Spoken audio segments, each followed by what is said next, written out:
class we discussed that unit 7 part 2. இப்போ என்ன நம்ம பார்த்துட்டு இருக்கோம்னா யூனிட் 7 part 2 பார்த்துட்டு இருக்கோம். Development biology. அதுல ஆர்கனோஜெனிசிஸ் நம்ம பார்த்துட்டு இருக்கோம். சரியா? ஸோ ஆர்கனோஜெனிசிஸ் பொறுத்தளவு நம்ம சிலபஸ்ல என்ன இருக்குன்னா ஆர்கனோஜெனிசிஸ்ல ஹார்ட், ஐ, பிரைன், கிட்னி. ஓகேவா? ஸோ இதுல நம்ம லாஸ்ட் கிளாஸ் பார்த்தது வந்து என்னென்ன பார்த்தோம்னு கேட்டா ஹார்ட் பார்த்தோம், ஐ பார்த்தோம், பிரைன் பார்த்தோம். So today we are going to discuss about the kidney. So அதாவது ஆர்கன் ஃபார்மேஷன் ஆர் ஆர்கனைசர் இதுல இருந்து ஒரு கொஸ்டின் வரும் எக்ஸாம்ல. ஓகே ரைட், நான் பேசுறது தெளிவா கேட்கணும்னு நினைக்கிறேன். நெக்ஸ்ட் ஒரு கிட்னி டெவலப்மெண்ட் டிஸ்பிளேயும் நான் காமிச்சிருக்கேன். இதுல உங்களுக்கு தெரியும்னு நினைக்கிறேன். சரியா? ஏதாவது இஷ்யூ இருந்தா அப்புறம் பார்த்துக்குவோம். ஓகே, ஸோ இதுல ஃபர்ஸ்ட் நம்ம page number 99, unit 7 part 2, page number 99, development of organogenesis, development of kidney அப்படின்னு சொல்லலாம், இல்ல ஃபார்மேஷன் ஆஃப் கிட்னி அந்த மாதிரி சொல்லலாம். So actually that first question exam point of என்னன்னா the kidney originate from mesoderm. It's a mesodermal origin. ஏற்கனவே நான் சொல்லிட்டேன், திரும்பவும் சொல்றேன், லாஸ்ட் கிளாஸ்ல சொன்னதுதான். Eye, brain, ectodermal origin. Heart, kidney, mesodermal origin. இதுதான் ஒரு காலத்துல டிஆர்பி எக்ஸாம் கொஸ்டினே ஞாபகம் வச்சுக்கோங்க. சரியா? ரைட். ஸோ இதுல ஆக்சுவலா வந்து ஒரு kidney you know very well, very important function, excretory function. இதுல கிட்னி இந்த ஸ்ட்ரக்சரல் அண்ட் ஃபங்க்ஷனல் ஆர்கனல் அப்படின்னு சொன்னா ஒரு எக்ஸ்கிரீட் சிஸ்டத்தோட ஃபங்க்ஷனல் ஆர்கன் எதுன்னு கேட்டா நம்ம நெஃப்ரான் அப்படின்னு சொல்லுவோம். அப்ப சடனா ஒரு கிட்னில பக்காவா நெஃப்ரான் ஃபார்ம் ஆயிருக்குமானா அப்படிலாம் ஃபார்ம் ஆயிருக்காது. ஸோ ஸ்டெப் பை ஸ்டெப்பா தான் ஃபார்ம் ஆகும். ஃபார் எக்ஸாம்பிள் ஃபர்ஸ்ட் வந்து it's a pronephros. See here, this is a pronephros. அதுக்கடுத்து mesonephros. Next metanephros. here is that. See here, metanephros. சரியா? Pro, meso, meta. So these are the three category. So that the intermediate, that mesodome into the kidney, the name nephrostome. இது வந்து இந்த word நீங்க எங்க கேள்விப்பட்டிருப்பீங்கன்னா lower ஆர்கனிஸ்ட்ல கேள்விப்பட்டிருப்பீங்க. அங்க கிட்னின்னு சொல்ல மாட்டோம், நெஃப்ரோஸ்டோம் அப்படின்னு சொல்லுவோம். கிட்னின்னு சொல்லாம நெஃப்ரோஸ்டோம்ஸ். இதுதான் ப்ரோநெஃப்ரோஸ், மீசோநெஃப்ரோஸ், மெட்டாநெஃப்ரோஸ் அண்ட் நெஃப்ரான். அந்த மாதிரி ஸ்டெப்பா டெவலப் ஆகும். ஆக்சுவலா pronephros is developed from that anti region. Generally இந்த ப்ரோநெஃப்ரிக் டக்ட், இந்த பிக்சர்ல பாருங்க, இது ப்ரோநெஃப்ரிக் டக்ட். அப்ப இது first region, this is anti region. Pronephros developed from எங்க இருந்து? இந்த ப்ரோநெஃப்ரோஸ் எங்க டெவலப் ஆகுது? அதுல இந்த நெஃப்ரோஸ்டோம் இருக்கு பாத்தீங்களா? இது ஜெனரல் டேர்ம், நெஃப்ரோஸ்டோம் சொல்லுது. இதுல ஆன்டி ரீஜன்ல ப்ரோநெஃப்ரோஸ், மீஸ் அது ப்ரோ நெஃப்ரோஸ் ஆன்டீரியர் ரீஜன். இது மிடில் ரீஜன், இது almost middle region. This is middle region. The mesonephros developed from middle region, mesonephros. Okay, இது ஆல்மோஸ்ட் மிடில் தான். இந்த பாத்தீங்களா, இது ஃபுல்லாவே மிடில், இது வரைக்கும் மிடில் தான். இந்த நெக்ஸ்ட் மெட்டா, அதாவது ப்ரோ, மீசோ, மெட்டாநெஃப்ரோஸ். மெட்டான இந்த category. That is a caudal region of that nephrosomic plate அப்படின்னு சொல்லுவாங்க. கார்டல்ல ஆல்மோஸ்ட் இந்த கீழே, இந்த last region, anti region, posterior region and middle, anterior, middle, posterior, அந்த மாதிரி. Right. So the pronephros is actual that funnel like sorry function like kidney in the case of that adult. Okay, இதுல exam point of எப்படி வரும்னு முதல்ல சொல்லிடுறேன். ஏன்னா அப்பதான் நீங்க அந்த பாயிண்ட் ஆஃப் கவனிப்பீங்க கிளாஸா. ஆக்சுவலா டைப்ஸ் ஆஃப் கிட்னி அதுல இருந்து கொஸ்டின் வர்றோம். நம்ம ஏற்கனவே 6th யூனிட்ல படிச்சோம். நெக்ஸ்ட் வந்து இதுல ப்ரோநெஃப்ரோஸ், மீசோநெஃப்ரோஸ், மெட்டாநெஃப்ரோஸ், இந்த மூணுல தான் கொஸ்டின் நிற்கும். இதுல நீங்க படிக்க வேண்டிய விஷயத்தை சொல்லிடுறேன். எந்த ஆர்கனிசத்துல இந்த 3 டைப் கிட்னி இருக்குது. அதுல என்ன பிரச்சனைனா ஏர்லி எம்பிரியானிக் ஸ்டேஜ்ல 1 டைப் ஆஃப் நெஃப்ரோஸ் இருக்கும். அதே ஆர்கனிசம் அடல்ட் ஆகும்போது வேற டைப் ஆஃப் நெஃப்ரோஸா மாறிடும். அப்ப கொஸ்டின் எப்படி கேட்கறாங்கன்னு நீங்க நல்லா அப்சர்வ் பண்ணணும். எம்பிரியானிக் ஸ்டேஜா, ஃபார் எக்ஸாம்பிள் ஆம்பிபியன் அப்படின்னு கேட்க மாட்டாங்க. வெறும் அப்படி கேட்டா நீங்க அடல்ட்னு எடுத்துக்கணும். எம்பிரியானிக் ஸ்டேஜ் ஆஃப் அப்படின்னு கேட்டா நீங்க என்ன கொஸ்டின், அது ஆன்சர் மாறும். So the functional kidney of adult cyclostomes, வட்டபாயின கொண்ட மீன்கள் அப்படின்னு சொல்லுவாங்க, சைக்ளோஸ்டோம், அது pronephros. Okay, so other vertebrates it's only in that. மற்ற எல்லா வெர்டிபிரேட்டும் எம்பிரியானிக் ஸ்டேஜில் தான் ப்ரோநெஃப்ரோஸ் இருக்கும், ஞாபகம் வச்சுக்கோங்க. சரியா? அடுத்து மீசோநெஃப்ரோஸ். இது வந்து almost the functional kidney of fishes as well as amphibians. இந்த ரெண்டு வந்து நல்லா ஞாபகம் வச்சுக்கோங்க. மீன்களையும் ஆம்பிபியன்ல மட்டும்தான் மீசோநெஃப்ரோஸ் ஃபங்க்ஷனல் கிட்னியா இருக்கும். But embryonic the kidney of that amniotes, other reptiles, birds and mammals. நல்லா கவனிங்க. reptiles, birds, mammals-ல embryonic stage-ல மீசோநெஃப்ரோஸா இருக்கும். அடல்ட் ஆகும்போது அது மெட்டாநெஃப்ரோஸா மாறிடும். அப்போ நம்ம அந்த எவல்யூஷன் படி பார்த்தாலே நம்மளுக்கு அது கரெக்டா அது மேட்ச் ஆகும். Metanephros means adult, the kidney of amniotes. The development of frog, other pronephros, mesonephros, again it will be developed to that. So amniotes, all three type of that nephron will develop into that one after that another. அதான் சொல்றேன், முதல்ல ப்ரோநெஃப்ரோஸ் இருக்கும், அதுக்கு அடுத்து மெட்டாநெஃப்ரோ, meso, அதுக்கு அடுத்து மெட்டாநெஃப்ரோஸ். This type of development of kidney we are called as a recapsulation theory. Recapsulation, hence Haeckel, இதுல எவல்யூஷன்ல படிப்பீங்க, hence Haeckel அப்படின்னு சொல்லிட்டு recapsulation theory. Okay, 1 minute. Right. So first இப்ப நான் வந்து ஒரு சின்ன ஹிண்ட் மட்டும் கொடுத்தேன். இப்ப இன்னும் கொஞ்சம் டீடைலா ஒரு இன்ட்ரோடக்ஷன் மட்டும் தான் கொடுத்துருக்கேன். இன்னும் கொஞ்சம் டீடைலா நம்ம பார்ப்போம். ஃபர்ஸ்ட் இதுல ஒண்ணுனா பார்ப்போம். First we can see that pronephros, development of pronephros, that is called head kidney அப்படின்னு சொல்றோம். It consists of the pronephric tubules and pronephric duct. In chick, that pronephric tubules developed from that nephrostomes. இந்த இருக்கு பாத்தீங்களா, இதுக்கு பேர் தான் nephrostomes. It's lying between the 5th and 6th somites. உங்களுக்கு தெரியும் somitesனா அந்த சிக்ல வந்து இந்த மாதிரி சொமைட்ஸா இருக்கும் டெவலப்மெண்ட்ல. அதுல அந்த பர்டிகுலரா இந்த ரீஜன்ல தான் அந்த நெஃப்ரோஸ் இருக்குன்னு சொல்றாங்க, 5th and 6th. ஃப்ராக் பொறுத்தளவு lying between the 2nd and 4th செக்மெண்ட்ஸ்ல இருக்குமா. மத்தெல்லாம் சும்மா ஜஸ்ட் பாத்துங்க. only 3 parts of that pronephros tubules it will be appeared. So according to the field னு ஒருத்தர் நிறைய அதை பத்தி ரொம்ப சொல்லியிருப்பார். அதெல்லாம் அந்த அளவுக்கு ரொம்ப ஒண்ணு வேண்டாம். சிம்பிளா இந்த டெவலப்மெண்ட் ஆஃப் ப்ரோநெஃப்ரோஸ் எங்கெங்க எப்படி இருக்குன்னு மட்டும் தெரிஞ்சுக்கோங்க போதும். சரியா? அடுத்தது இது வந்து ஹெட் கிட்னி அப்படின்னு சொல்றோம்.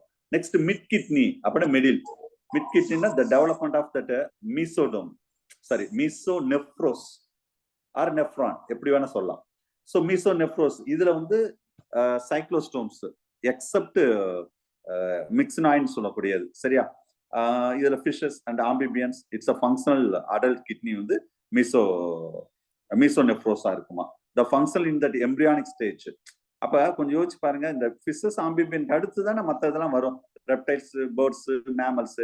அப்ப இதெல்லாம் வந்து எம்பிரியானிக் ஸ்டேஜ்ல மீசோநெஃப்ரிக்கா இருக்கு. அடல்ட் ஆகும்போது அது மெட்டாவா மாறிடுது. இதுதான் உள்ள விஷயம். அப்ப கொஸ்டின் எப்படி கேட்கான்னு பாத்துக்கணும். எம்பிரியானிக் ஸ்டேஜா அடல்ட் ஸ்டேஜா?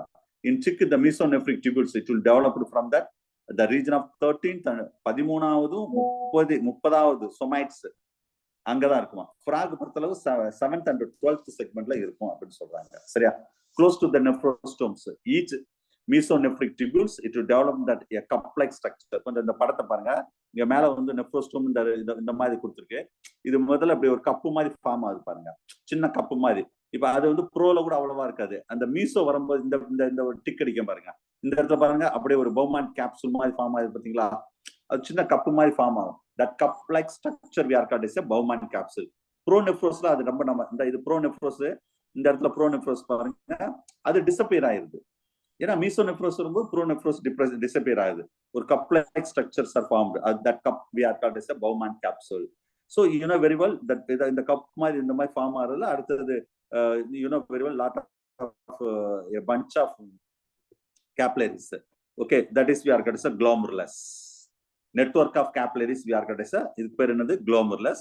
இதுக்கு பேர் வந்து பௌமான் மால்பிஜியன் கேப்சூல். மால்பிஜியன் இல்ல பௌமான் கேப்சூல், பௌமான் கேப்சூல். இது ரெண்டு சேர்ந்து தான் நம்ம என்ன சொல்றோம்னா மால்பிஜியன் கேப்சூல். அப்ப இதெல்லாம் நம்ம பிசியாலஜிலே படிச்சிருக்கோம். சரியா? So primary and secondary mesonephric tubules. Sir ஒருத்தர் மீட் பண்ணுங்க, ஒருத்தர் அன்மீட்ல இருக்காங்க.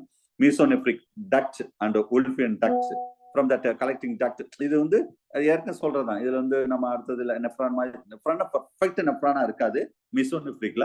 ஓரளவு இந்த படத்தை பாருங்களேன், இந்த பிக்சருக்கும் இந்த ஒரு பிக்சருக்கும் டிஃபரெண்ட் இருக்கும். ஓரளவு இருக்கும், ரொம்ப பக்காவா இருக்காது. சரியா? கலெக்டிங் டியூப் அந்த மாதிரி எல்லாம் இருக்கும்.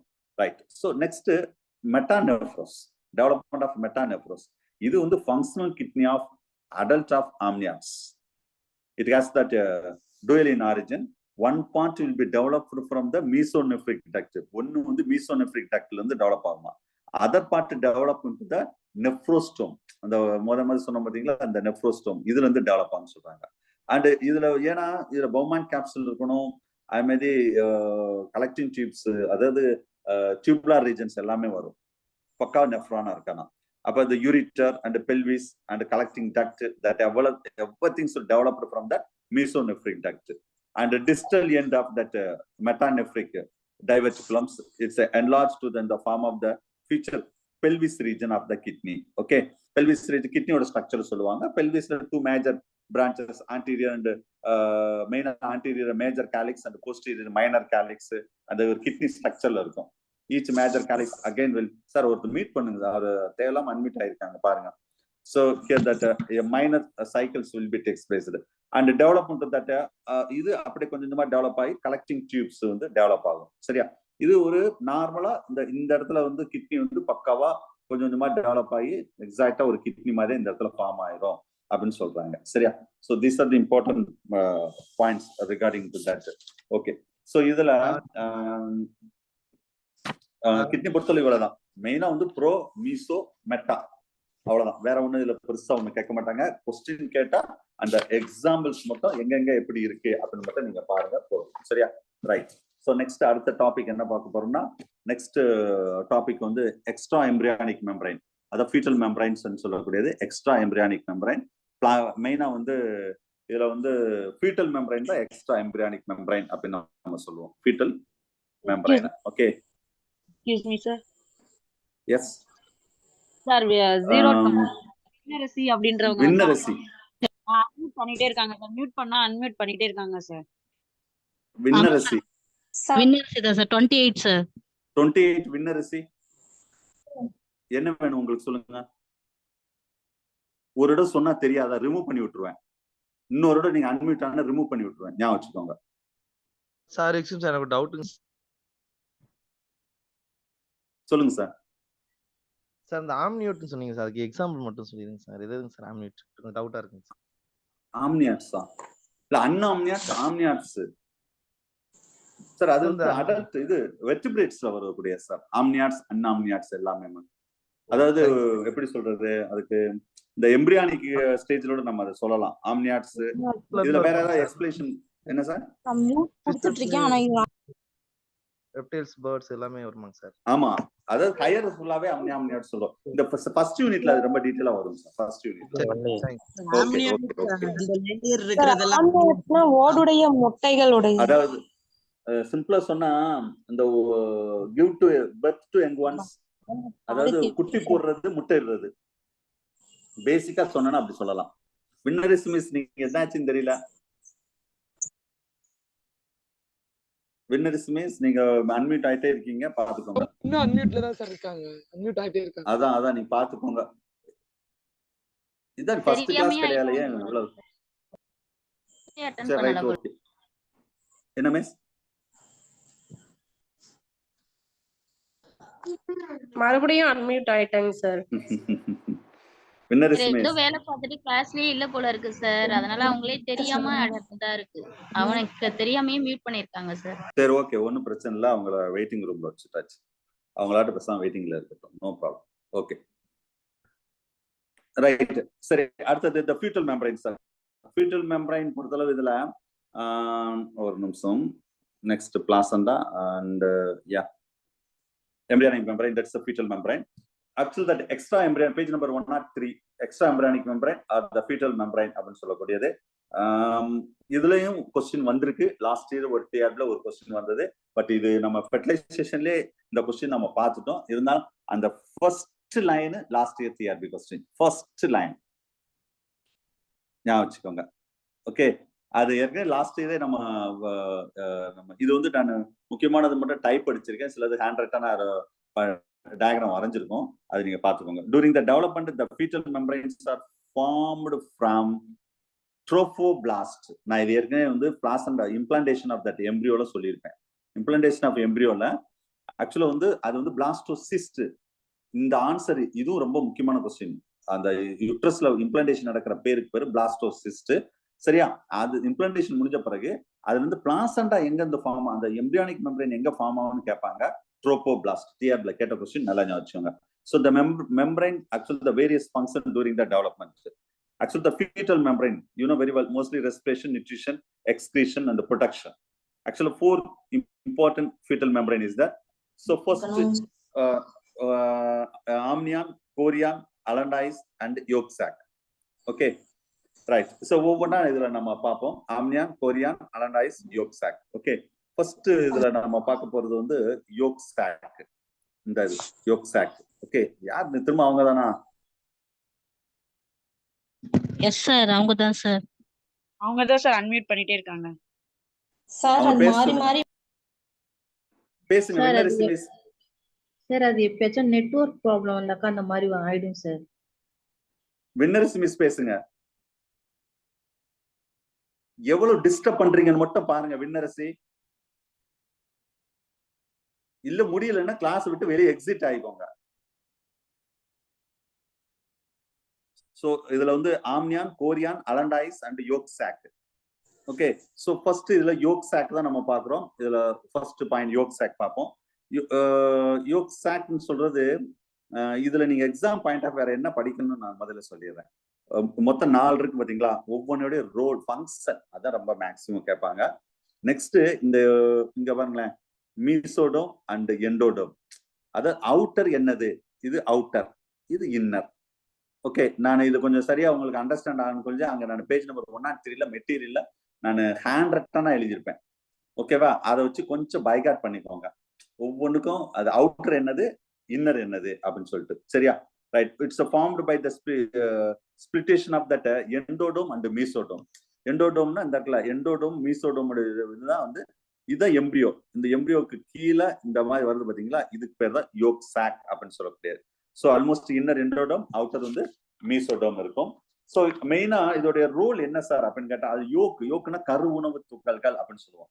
அப்ப it's yolk sac is well developed in reptiles, birds and prototherian mammals. ஏன் சார் இதுக்கு மட்டும் தேவைன்னா, அது வந்து உள்ளேயே எம்பிரியோ வளரப்போகுது. அப்ப அது யோக் வந்து தேவைப்படும். சரியா, they produce the digestive enzyme which dissolve that yolk. அங்கே digestive enzyme இருக்கும் to absorb that dissolving the yolk to supply to the developing of the embryo for nutrition.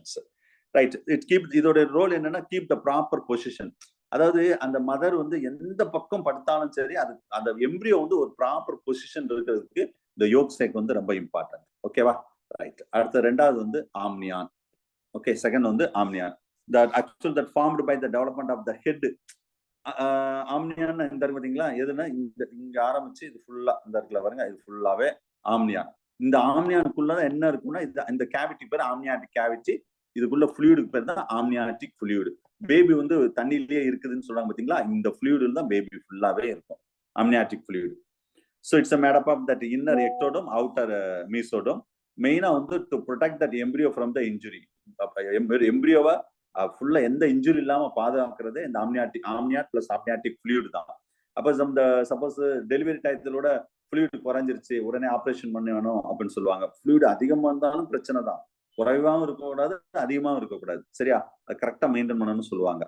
Right, மெயினா அந்த protect the developing that embryonic design. அது embryo ஃபுல்லா protect பண்றது அதோட முக்கியமானது. To avoid that advance of that embryo. அதான் amnion சுத்தி இருக்கும், எம்பிரியோ சுத்தி. சரியா, அதுக்கு அடுத்து பார்க்க போறது வந்து கோரியான். மூணாவது வந்து கோரியான். சரியா, இது அவுட்டர் மோஸ்ட். இந்த பாத்தீங்களா வெளியே இருக்கு பாத்தீங்களா, outermost. It's a false serosa layer அப்படின்னு சொல்லுவாங்க. During the development of formed during the development of amnion. ஆம்னியான சுத்தி கம்ப்ளீட்டா எல்லாத்தையும் சுத்தி இருக்கும். சரியா, mostly made up of outer ectoderm, inner வந்து மீசோடோம் இருக்கும். இதோட ரோல் என்னன்னா ரெஸ்பிரேஷன். ரோல் வந்து என்னன்னா respiration, அதான் respiratory function. Later the stage of chorion, it fused with that. இங்க பாருங்க, இதுக்கு பேர் அலண்டைஸ். நாலாவது வந்து சொல்ல போறது அலண்டைஸ். சரியா, இந்த இருக்கு பாத்தீங்களா, இதுக்கு பேர் அலண்டைஸ். இந்த இருக்கு பாத்தீங்களா, இதை பாருங்க கோரியானிக் வில்லை அப்படின்னு இருக்கு பாருங்க. அப்ப இந்த அலண்டைஸும் கோரியானும் சேர்ந்து தான் அடுத்த பிளாசண்டா வந்து ஃபார்ம் பண்ணும். அது அலண்டோ கோரியான் அப்படின்னு சொல்லுவாங்க. இட் ஃபியூஸ் இந்த அலண்டைஸ் அண்ட் கோரியான், அது அலண்டோ chorion. Fourth one is allandice. இது வந்து sac like structure from that kind gut of that embryo.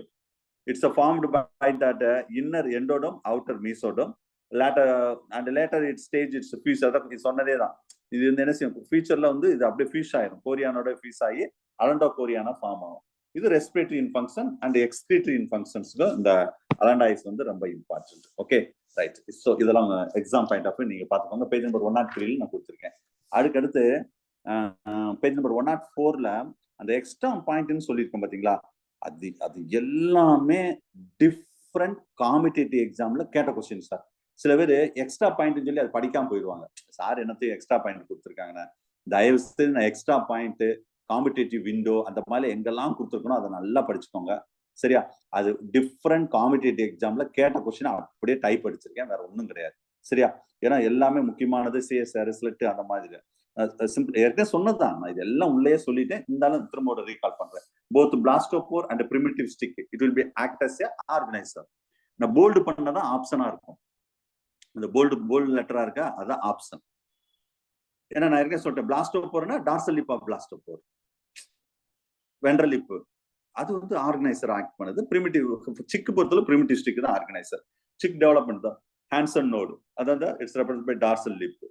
கஸ்டேஷன் period அதெல்லாம் தெரியும். இந்த fluid filled that blastocele cavity of blastula albinism நம்ம வந்து அது blastocele சொல்லுவோம்.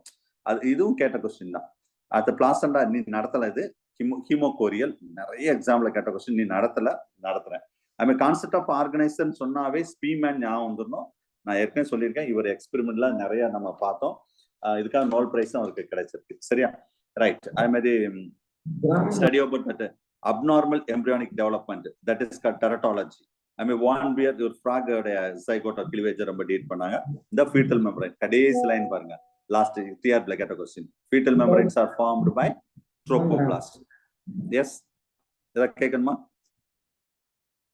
trophoblast இது எக்ஸாம் பாயிண்ட் ஆஃப் ரொம்ப இம்பார்ட்டன்ட். ஓகே, அத ஒரு 10 பாயிண்ட் சொல்லியிருக்கேன். எக்ஸாம் பாயிண்ட் ஆஃப் நல்லா பார்த்துக்கோங்க. அடுத்த டாபிக் வந்து பிளாசண்டா. கன்ஃபார்மா டிஆர்பில ஒரு क्वेश्चन வரும், placenta. Okay right. So placenta 105 page number 100. Sir இதுல தரோவா ப்ரிப்பேர் பண்ணணும். நான் மேட்ச் த ஃபாலோயிங் எல்லாம் கேட்பேன். இந்த சைட்லாம் ஒரு பிளாசண்டா, இந்த பக்கம் எக்ஸாம்பிள். இதுல क्वेश्चन என்னன்னா எக்ஸாம்பிள் தான் क्वेश्चन, எடுத்துக்காட்டு தான் क्वेश्चन. சரியா? நெக்ஸ்ட் மீனிங்கும் பார்த்துக்கோங்க. எக்ஸாம் தான் ரொம்ப முக்கியம். இதுல உங்க ரோல் தான் அதிகம். கொஞ்சம் பைகாட் பண்ணி தான் ஆகணும், ஞாபகம் வச்சுக்கோங்க. சரியா? So the placenta mostly it's absent in prototherian mammal. ஏன்னா prototherianக்கு வந்து placenta தேவையில்லை. ஆக்சுவலா வந்து அது வந்து எக்குள்ளேயே அந்த யோக் இருக்கும். present in that metatherian and eutherians. அதாவது ட்ரூ யூத்தீரியன்ஸ் அப்படின்னு சொல்லுது. அதாவது சிம்பிளா எப்படி சொல்லலாம்னா முட்டையிடக்கூடியது, குட்டி போடக்கூடியது, அந்த மாதிரி ரெண்டா பிரிக்கலாம். ஸோ டூ டைப் மெட்டீரியல் 106ல அந்த நான் சார்ட் மாதிரியே கொடுத்துருக்கேன், நீங்க பாருங்க. ஒன்னு வந்து யோக் சாக், இல்ல டயக்ராம் இருக்கான்னு பாக்குறேன்.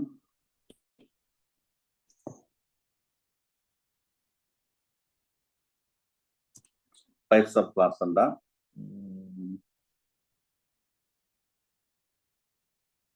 ஓகே, இதுவும் ஒரு கேட்டகரி தான். சரி பார்ப்போம். ஆக்சுவலா 2 கேட்டகரியா பிரிக்கணும். யோக்செக் பிளாசண்டா. ஓகே, அதுல நீங்க அந்த மேல டாப்ல பாருங்க, 106ல மேல 2 தான் நம்ம பிரிச்சிருக்கோம் பாருங்களேன். டயக்ராம் 106ல யோக்செக் பிளாசண்டா, இந்த பக்கம் அலண்டோ கோரியால் பிளாசண்டா. அது என்ன சார் யோக்செக் பிளாசண்டா அலண்டோ கோரியல் பிளாசண்டா அப்படின்னு சொன்னா, இந்த இதுல பாருங்க, இது இந்த அலண்டாயிஸும் இந்த கோரியானும் ஜாயிண்ட் ஆனா இதுக்கு பேரு அலண்டோ கோரியான். இதே இந்த யோக் சேக் இருக்கு பாத்தீங்களா, அந்த இருக்கு பாத்தீங்களா, இதுவும் கோரியானு ஜாயிண்ட் ஆனா இதுக்கு பேரு தான் அலண்டோ கோரியான். இங்கேயும் பிளாசண்டா ஃபார்ம் ஆகும், இந்த ரெண்டுலயும் பிளாசண்டா ஃபார்ம் ஆகும். அதுதான் அங்க நீங்க அந்த 106லயே அந்த டயக்ராம் கொடுத்துருக்க, அந்த டயக்ராத்தை பாருங்க, நீங்க ஈஸியா அண்டர்ஸ்டாண்ட் பண்ணிக்கலாம். ஸோ ஃபர்ஸ்ட் வந்து yolk sac placenta. It is formed with the help of the yolk sac, but this is a connection is very weak. ரொம்ப வீக்கா தான் இருக்கும். யோக் சாக்கும் கோரியானும் ரொம்ப வீக்கா இருக்கும்னு சொல்றாங்க. Almost easily to broken in early, and the nutrition to that embryo will be stopped. So the birth is a immature young ones. One takes place that this condition the ovoviviparous. Ovoviviparous உங்களுக்கு தெரியும், marsupial, kangaroo பாருங்க, குட்டி வந்து இம்மெச்சூராவே பிறந்துரும். அதுக்கு தான் என்ன செய்யுதுன்னா நேச்சுரலாவே ஒரு பை மாதிரி முன்னாடி வச்சிருக்கோம், அதுக்குள்ள போட்டுக்கிட்டோம், அது கொஞ்சம் டெவலப் ஆகிற வரைக்கும் உள்ள மெயின்டைன் பண்ணும் மெட்டாதெரியன்ஸ். அப்ப அந்த அது ஃபுல்லாவே என்ன மீனிங்னா இது இந்த கேஸ் தான், எது யோக்செக் பிளாசண்டா. அதனாலதான் வந்து ஃபுல்லா டெவலப்மெண்ட் ஆறது கிடையாது. அதே இது அலண்டோ கோரியன் பிளாசண்டானா இது வந்து உண்மையிலே ட்ரூ பிளாசண்டா சார். இது கூட கொஸ்டினா வரலாம். இந்த அலண்டா கோரியன் இந்த பாத்தீங்களா, இதுதான் ட்ரூ பிளாசண்டா. இது வந்து ஃபால்ஸ். இது அந்த அளவுக்கு பெர்ஃபெக்ட்டா இருக்காது. த கனெக்ஷன் பிட்வீன் அலண்டோ கோரியன்னா allantois plus chorions. All eutherians. யூத்திரியன்னா உங்களுக்கு தெரியும். புரோட்டோத்திரியன், மெட்டாத்திரியன். யூத்திரியன்னா யூ மீன்ஸ் உண்மை. உண்மையான பிளாசண்டா உள்ளது. அதுக்கு தான் பேரே அப்படி வச்சிருக்காங்க. All eutherians are placental animals. Everything is true placenta. Okay right. So ஏன்னா இதுதான் ரொம்ப முக்கியம். இது நம்ம அந்த யோக் சாக் வந்து அவ்வளவு ரொம்ப இம்பார்ட்டன்ட் கிடையாது. ஏன்னா அது வந்து வீக். பட் வெரி ஸ்ட்ராங் வந்து அலண்டோ கோரியன். அதை தான் திரும்ப நம்ம டிஸ்டிங்விஷ் பண்றோம். சரியா ரைட். ஸோ இதுல on the base of that extent of that error the villi and the placenta, it's the following type is that. Okay, so இந்த டயக்ராத்தை பாருங்க. இது வந்து ஆக்சுவலா இப்படிதான் வந்து பிளாசண்டா ஃபார்ம் ஆகும். இந்த பாத்தீங்களா யோக் சாக், அது கோரியான இந்த இப்படி வந்து ஃபுல்லா அப்படி பிளாசண்டா வந்து ஃபார்ம் ஆகும். வில்லை அந்த மாதிரி ஃபார்ம் ஆகும். இப்ப இதை மட்டும் கொஞ்சம் என்லார்ஜ் பண்ணி பார்க்க போறோம் அடுத்தது. சரியா,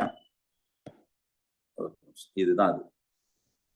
ஓகே, நீங்க இது சரியா உங்களுக்கு அண்டர்ஸ்டாண்ட் ஆகலன்னா 108 நான் சொல்ல 108 பேஜ் நம்பர் 108 எடுங்க. வேற எதையும் பார்க்க வேண்டாம். நான் இப்ப எக்ஸ்பிளைன் பண்ண இந்த டயக்ராத்தை மட்டும் தான் நீங்க பார்க்கணும். சரியா, ஏன்னா இதுல இருந்து நான் கொஸ்டின் கேட்பேன், மைண்ட்ல வச்சுக்கோங்க. சோ 108 பாருங்க. And the base of that material பாருங்க. Extend that error of the வில்லை the placenta is following type. இதுலதான் கன்ஃபார்மா கொஸ்டின் வரும். நான் திரும்ப சொல்றேன். டைட்டில் எக்ஸாம்பிள் அவ்வளவுதான். ஃபர்ஸ்ட் பாருங்க, எபித்திலியோ கோரியல் பிளாசண்டா. எபித்திலியோ கோரியல் பிளாசண்டா 108ல ஃபர்ஸ்ட் நான் மேனுவலா எழுதியிருப்பேன் பாருங்க. 1 2 3 4 அப்படின்னா நான் சொல்ல ஒண்ணுன்னா அதை ஒன்னாவது படத்தை பார்க்கணும். Example horse and pig. Example நீங்க பைகாட் பண்ணி தான் ஆகணும், வேற வழியே கிடையாது. சரியா, this type of placenta the epithelium wall of the uterus and foetus will be comes in contact. படத்தை பாருங்க.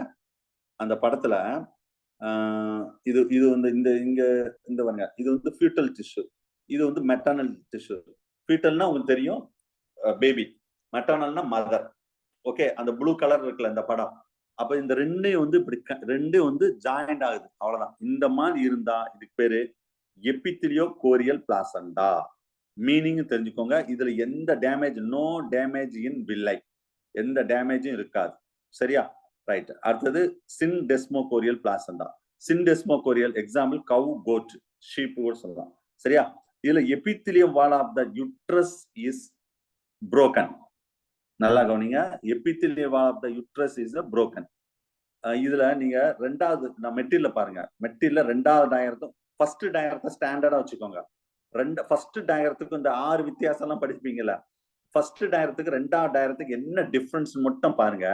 அதுல மெட்டர்னல் அந்த மேல உள்ள பார்ட்ஸ்ல நீங்க முதல்ல என்னன்னு தெரிஞ்சுக்கோங்க. அது முதல்ல. கீழே நான் ஏற்கனவே சொன்னதான், இது வந்து யுட்ரஸ்னா இது மேல உள்ளது வந்து ஃபீட்டஸ். சரியா, அப்ப அந்த யுட்ரஸ்ல இந்த யுட்ரைன் வால்ல பாருங்க இப்படி டிட்டாச்சா இருக்கும். இப்படி மேல அப்படி இருக்காது. அப்ப என்னது அங்க புரோக்கன் ஆகுது, எபித்திலியம் வந்து புரோக்கன் ஆகுது யுட்ரஸ்ல. இந்த மாதிரி இருந்தால் the connective tissue of the uterus wall comes to contact with the epithelium of the fetus. Broken ஆகி வந்து அதுல வந்து ஃபீட்டஸோட அது இணையுது அப்படின்னு நம்ம சொல்றோம். சரியா, அப்படி இருந்தாலே அதுக்கு பேரு சின்டெஸ்மோகோரியல் பிளாசண்டா. ரைட். அடுத்த மூணாவது பாருங்க, endotheliochorial placenta. Cat, dog example. இதுக்கும் ரெண்டாவது டயரத்துக்கு மூணாவது டயரத்துக்கு என்ன சார் டிஃபரெண்ட், அது மட்டும் பாருங்க. இங்க என்னன்னா epithelium of the connective tissue of the uterus will be broken. Connective tissue இந்த இருக்கு பாத்தீங்களா, இதான் இங்க நம்ம சரியா காமிக்கலாம். அந்த மூணாவது டயரத்துல பாருங்களேன், கனெக்டிவ் டிஷ்யூ மட்டும் ஏற்கனவே உள்ள டயரத்துல இப்படி ரவுண்டா இருக்கும். மூணாவது டயரத்து மட்டும் இப்படி டிட்டாச் ஆகிருக்கும், இப்படி இருக்கும். அவ்வளவுதான் வித்தியாசம். அந்த சி டிஷ்யூனா என்ன மீனிங்னா connective tissue. So the blood vessels will comes to contact with the epithelium of the fetus. அவ்வளவுதான். இது பேர் தான் எண்டோதீலியோகோரியல் பிளாசண்டா. அடுத்தது ஹீமோகோரியல். இதான் நிறைய தடவை எக்ஸாம்பிள் கேட்ட கொஸ்டின் ஹீமோகோரியல் தான். ஏன்னா இது நம்மது மேன். ஹீமோகோரியல் இந்த இருக்கு பாத்தீங்களா, இதுதான் ஹீமோகோரியல். ஹீமோகோரியல் பிளாசண்டா வந்து the addition of the above the blood vessels also broken. சரியா, இங்க கனெக்டிவ் டிஷ்யூ மட்டும் சொன்னேன். அந்த படத்துல 4வது படத்துல பாருங்க, இப்ப பிளட் வெசல்ஸ் வந்து இந்த மாதிரி இருக்கும். 4வது படத்துல இப்படி இருக்கும். அதே இது 3வது படத்துல. 4வது படத்துல இது என்ன இப்படி டிட்டாச் ஆன மாதிரி காமிச்சிருப்பாங்க பாருங்க. இப்படி டிட்டாச் ஆன மாதிரி காமிச்சிருப்பாங்க. அப்ப blood vessels also it will be broken to that. அதான் இந்த இடத்துல ரெட் கலர்ல காமிச்சிருக்காங்க maternal blood. அப்போ என்ன ஆகும்னா the fetal villi everything will be directly both that maternal blood. fetalலும் maternalலும் டைரக்டா கான்டாக்ட் பண்ணிடுது. அதுக்கு பேர் தான் நம்ம என்ன சொல்றோம்னா ஹீமோகோரியல் பிளாசண்டா அப்படின்னு சொல்றோம். 5வது haemo endothelial placenta. Example rat and rabbit. Haemo endothelial placenta. அந்த 5வது டயக்ராத்தை பாருங்க. 4th டயக்ராத்துக்கும் 5th டயக்ராத்துக்கும் என்ன டிஃபரெண்ட்னா கொஞ்சம் தான் டிஃபரெண்ட் இருக்கும். அதுல என்ன டிஃபரெண்ட்னா அடிஷன் த எபோ the epithelium of the fetus also broken. அங்க ஃபீட்டஸோட எபித்திலியம் பாருங்க மேல டாப்ல இப்படி broken ஆயிருக்கும் பாருங்க. 2 லைன் அப்படி broken ஆயிருக்கும். அப்ப எண்டோதீலியமும் broken ஆகும், அங்க எபித்திலியமும் broken ஆகும். So that endothelium of the fetus directly comes to contact with the maternal blood. So இதுதான் ஹீமோ எண்டோதீலியல் கொரியல் பிளாசண்டா அப்படின்னு சொல்லக்கூடியது. எக்ஸாம்பிள் வந்து ராபிட் பிளாசண்டா வந்து சில எக்ஸாம்பிள் சொல்றாங்க. அலண்டோ கோரியானிக், டெசிடுவல் அண்ட் டிஸ்காய்டல் அண்ட் ஹீமோ டிஸ்காய்டல் நிறைய எக்ஸாம்பிள்ஸ் இதுல சொல்றோம். சரியா? இதுல அதுக்கு முன்னாடி சில டயக்ராத்துல இது ஃபுல்லாவே நம்ம ஃபங்க்ஷன் எக்ஸாம் பாயிண்ட் ஆஃப் ரொம்ப இம்பார்ட்டன்ட். நெக்ஸ்ட் பேஜ் நம்பர் 106க்கு வாங்களேன். 106ல ஒரு சார்ட் மாதிரி இதுலயும் கொஸ்டின் கேட்கலாம். இந்த 5 டயக்ராத்துல இருந்து கொஸ்டின் கேட்கலாம். இதுலயும் பேசிக்கா கொஸ்டின் கேட்கலாம். சரியா? இதுக்கு ஒரு டயக்ராம் காமிக்கிறேன் பாருங்களேன். அடுத்த டயக்ராம் இந்த டயக்ராம். சோ இதுக்கு என்ன சார் டிஃபரெண்ட்? அப்ப இதுல ஃபர்ஸ்ட் பாருங்க தட் U3 அலண்டாக்கு பேஜ் 106 வாங்க. Page number 106. U3ல நான் டெசிடுவஸ் அண்ட் இந்த கீழே நான் டைப் அடிச்சிருக்கேன். அலண்டோ கோரியானிக் பிளாசண்டா நான் deciduous. The ordinary connection is there. இது வந்து ஸ்ட்ராங் கனெக்ஷன். இது 2 ஸ்ட்ராங் கனெக்ஷன். திரும்ப வந்து நான் டெசிடுவஸ்ல திரும்ப 3 கேட்டகரியா பிடிக்கிறோம். அத டிஃப்யூஸ்டு. இந்த இங்க டயக்ராம்ல காமிச்சிருக்கேன் பாருங்க. Diffused. The villi will be scattered. அங்கங்க ஸ்கேட்டர். எக்ஸாம்பிள் பாத்துக்கோங்க. எக்ஸாம்பிள் தான் முக்கியம். I mean cartilaginous. சரியா? இந்த இருக்குல 2வது படம். The villi to form that cartilage மாதிரி இருக்குமா? cow, sheep, goat. I mean intermediate. villi both டைப்பா இருக்கும். அத இன்டர்மீடியேட் சொல்ல ஜிராஃபி வந்து எக்ஸாம்பிள்ஸ். சரியா? சோ இது அதுக்கு அடுத்த பேஜ் நம்பர் 107லயும் நான் அதோட எக்ஸாம்பிள்ஸ் எல்லாமே கொடுத்துருக்கோம். நீங்க பாத்துக்கோங்க. டெசிடுவஸ், ஜோனரி, டிஸ்காய்டல், மெட்டாடிஸ்காய்டல். ஜஸ்ட் அந்த எக்ஸாம்பிள் மட்டும் பாத்துக்கோங்க. வேற ஒண்ணும் இது கிடையாது. 108ல நான் ஏற்கனவே இந்த 5 டயக்ராம் சொல்லியிருக்கேன். அதுக்கு கீழே ஒரு டயக்ராம் இருக்கு பாத்தீங்களா? இது ஒரு மெட்டர்னலுக்கும் அது மேல இது ஆக்சுவலா பிளாசண்டாவும் கோரியானும் இந்த எண்டோதீலியமும் எப்படி வந்து கனெக்ட் ஆகுதுன்னு ஈஸியா ஒரு அண்டர்ஸ்டாண்டிங் பர்பஸ் தான் இந்த டயக்ராம். இது பிளாசண்டாவுடைய ஃபுல்லா வியூ எடுத்து பார்த்தா இப்படி இருக்கும் அப்படின்னு சொல்றாங்க. சரியா? சோ இதுதான் அதுல உள்ள விஷயங்கள் எல்லாமே. ஃபங்க்ஷன்ஸ் நான் ஏற்கனவே அங்கங்க பிளாசண்டாவுடைய ஃபங்க்ஷன்ஸ் நான் சொல்லியிருக்கேன். இருந்தாலும் வந்து இந்த மெயினா nutrition transport through that placenta to that foetus. I mean respiratory function simple diffusion மூலம் தான். எக்ஸ்கிரீட்டரி மெயினா வந்து urea, uric acid, creatine, excretory function also. I mean the endocrine. Endocrine that you know very well, placenta it will be act as a temporary endocrine glands. ஏன்னா அது வந்து ரிலாக்ஸின் சில ஹார்மோன்ஸ்லாம் secrete பண்ணும். சரியா? அதுக்கு தான் எண்டோக்ரைன் கிளாண்ட்ஸ் சொல்றாங்க. rat placenta it secrete the rat chorionic mammo-lactotrophin and the progesterone hormones. I mean horse placental secreted that gonadotrophin hormone. Human placenta that secrete the variety of proteins, some steroid hormones also. Okay, இது பிளாசண்டாவுடைய important role. Okay, so these are the important points about. இங்கே நான் அதில் சில diagram அதில் mention பண்ணியிருக்கோம். நீங்க பார்த்துக்கோங்க. இதுல இந்த டைப்ஸ் ஆஃப் பிளாசண்டா கொஞ்ச நேரம் முன்னாடி சொன்ன பார்த்தீங்களா? அந்த டிஃப்யூஸ்டு, கார்டிலிடன்ஸ், ஜோனரி, டிஸ்கார்டல் எக்ஸாம்பிள் சொல்லியிருக்கேன். அது ஒன்று எல்லா மெட்டீரியலும் கொடுத்துருக்கேன் நான். சரியா? இது வந்து நம்ம அந்த 5 கேட்டகரி பார்த்தோமா? அதுல 4 மட்டும் இதில் சொல்லியிருக்காங்க. எபித்திலியோகோரியல், சிண்டெஸ்மோகோரியல், எண்டோத்திலியல் அண்ட் ஹீமோகோரியல். இந்த படத்துல பார்த்தாலே தெரியும்.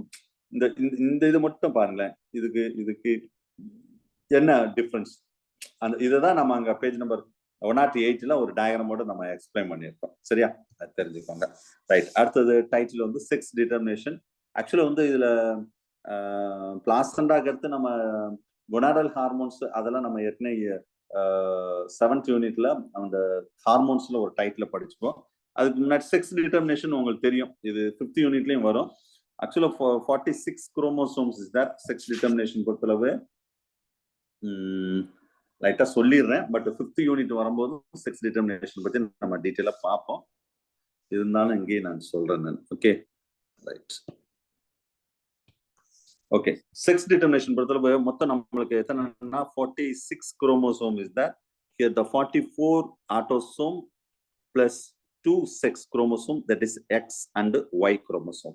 Okay, the 6 chromosome we are called as heterochromosomes, odd chromosomes, allosomes. Allosome UGTR black category. Allosome. நான் வச்சுக்கோங்க சரியா. இதுக்கு வேற வேற பேர் இருக்குது.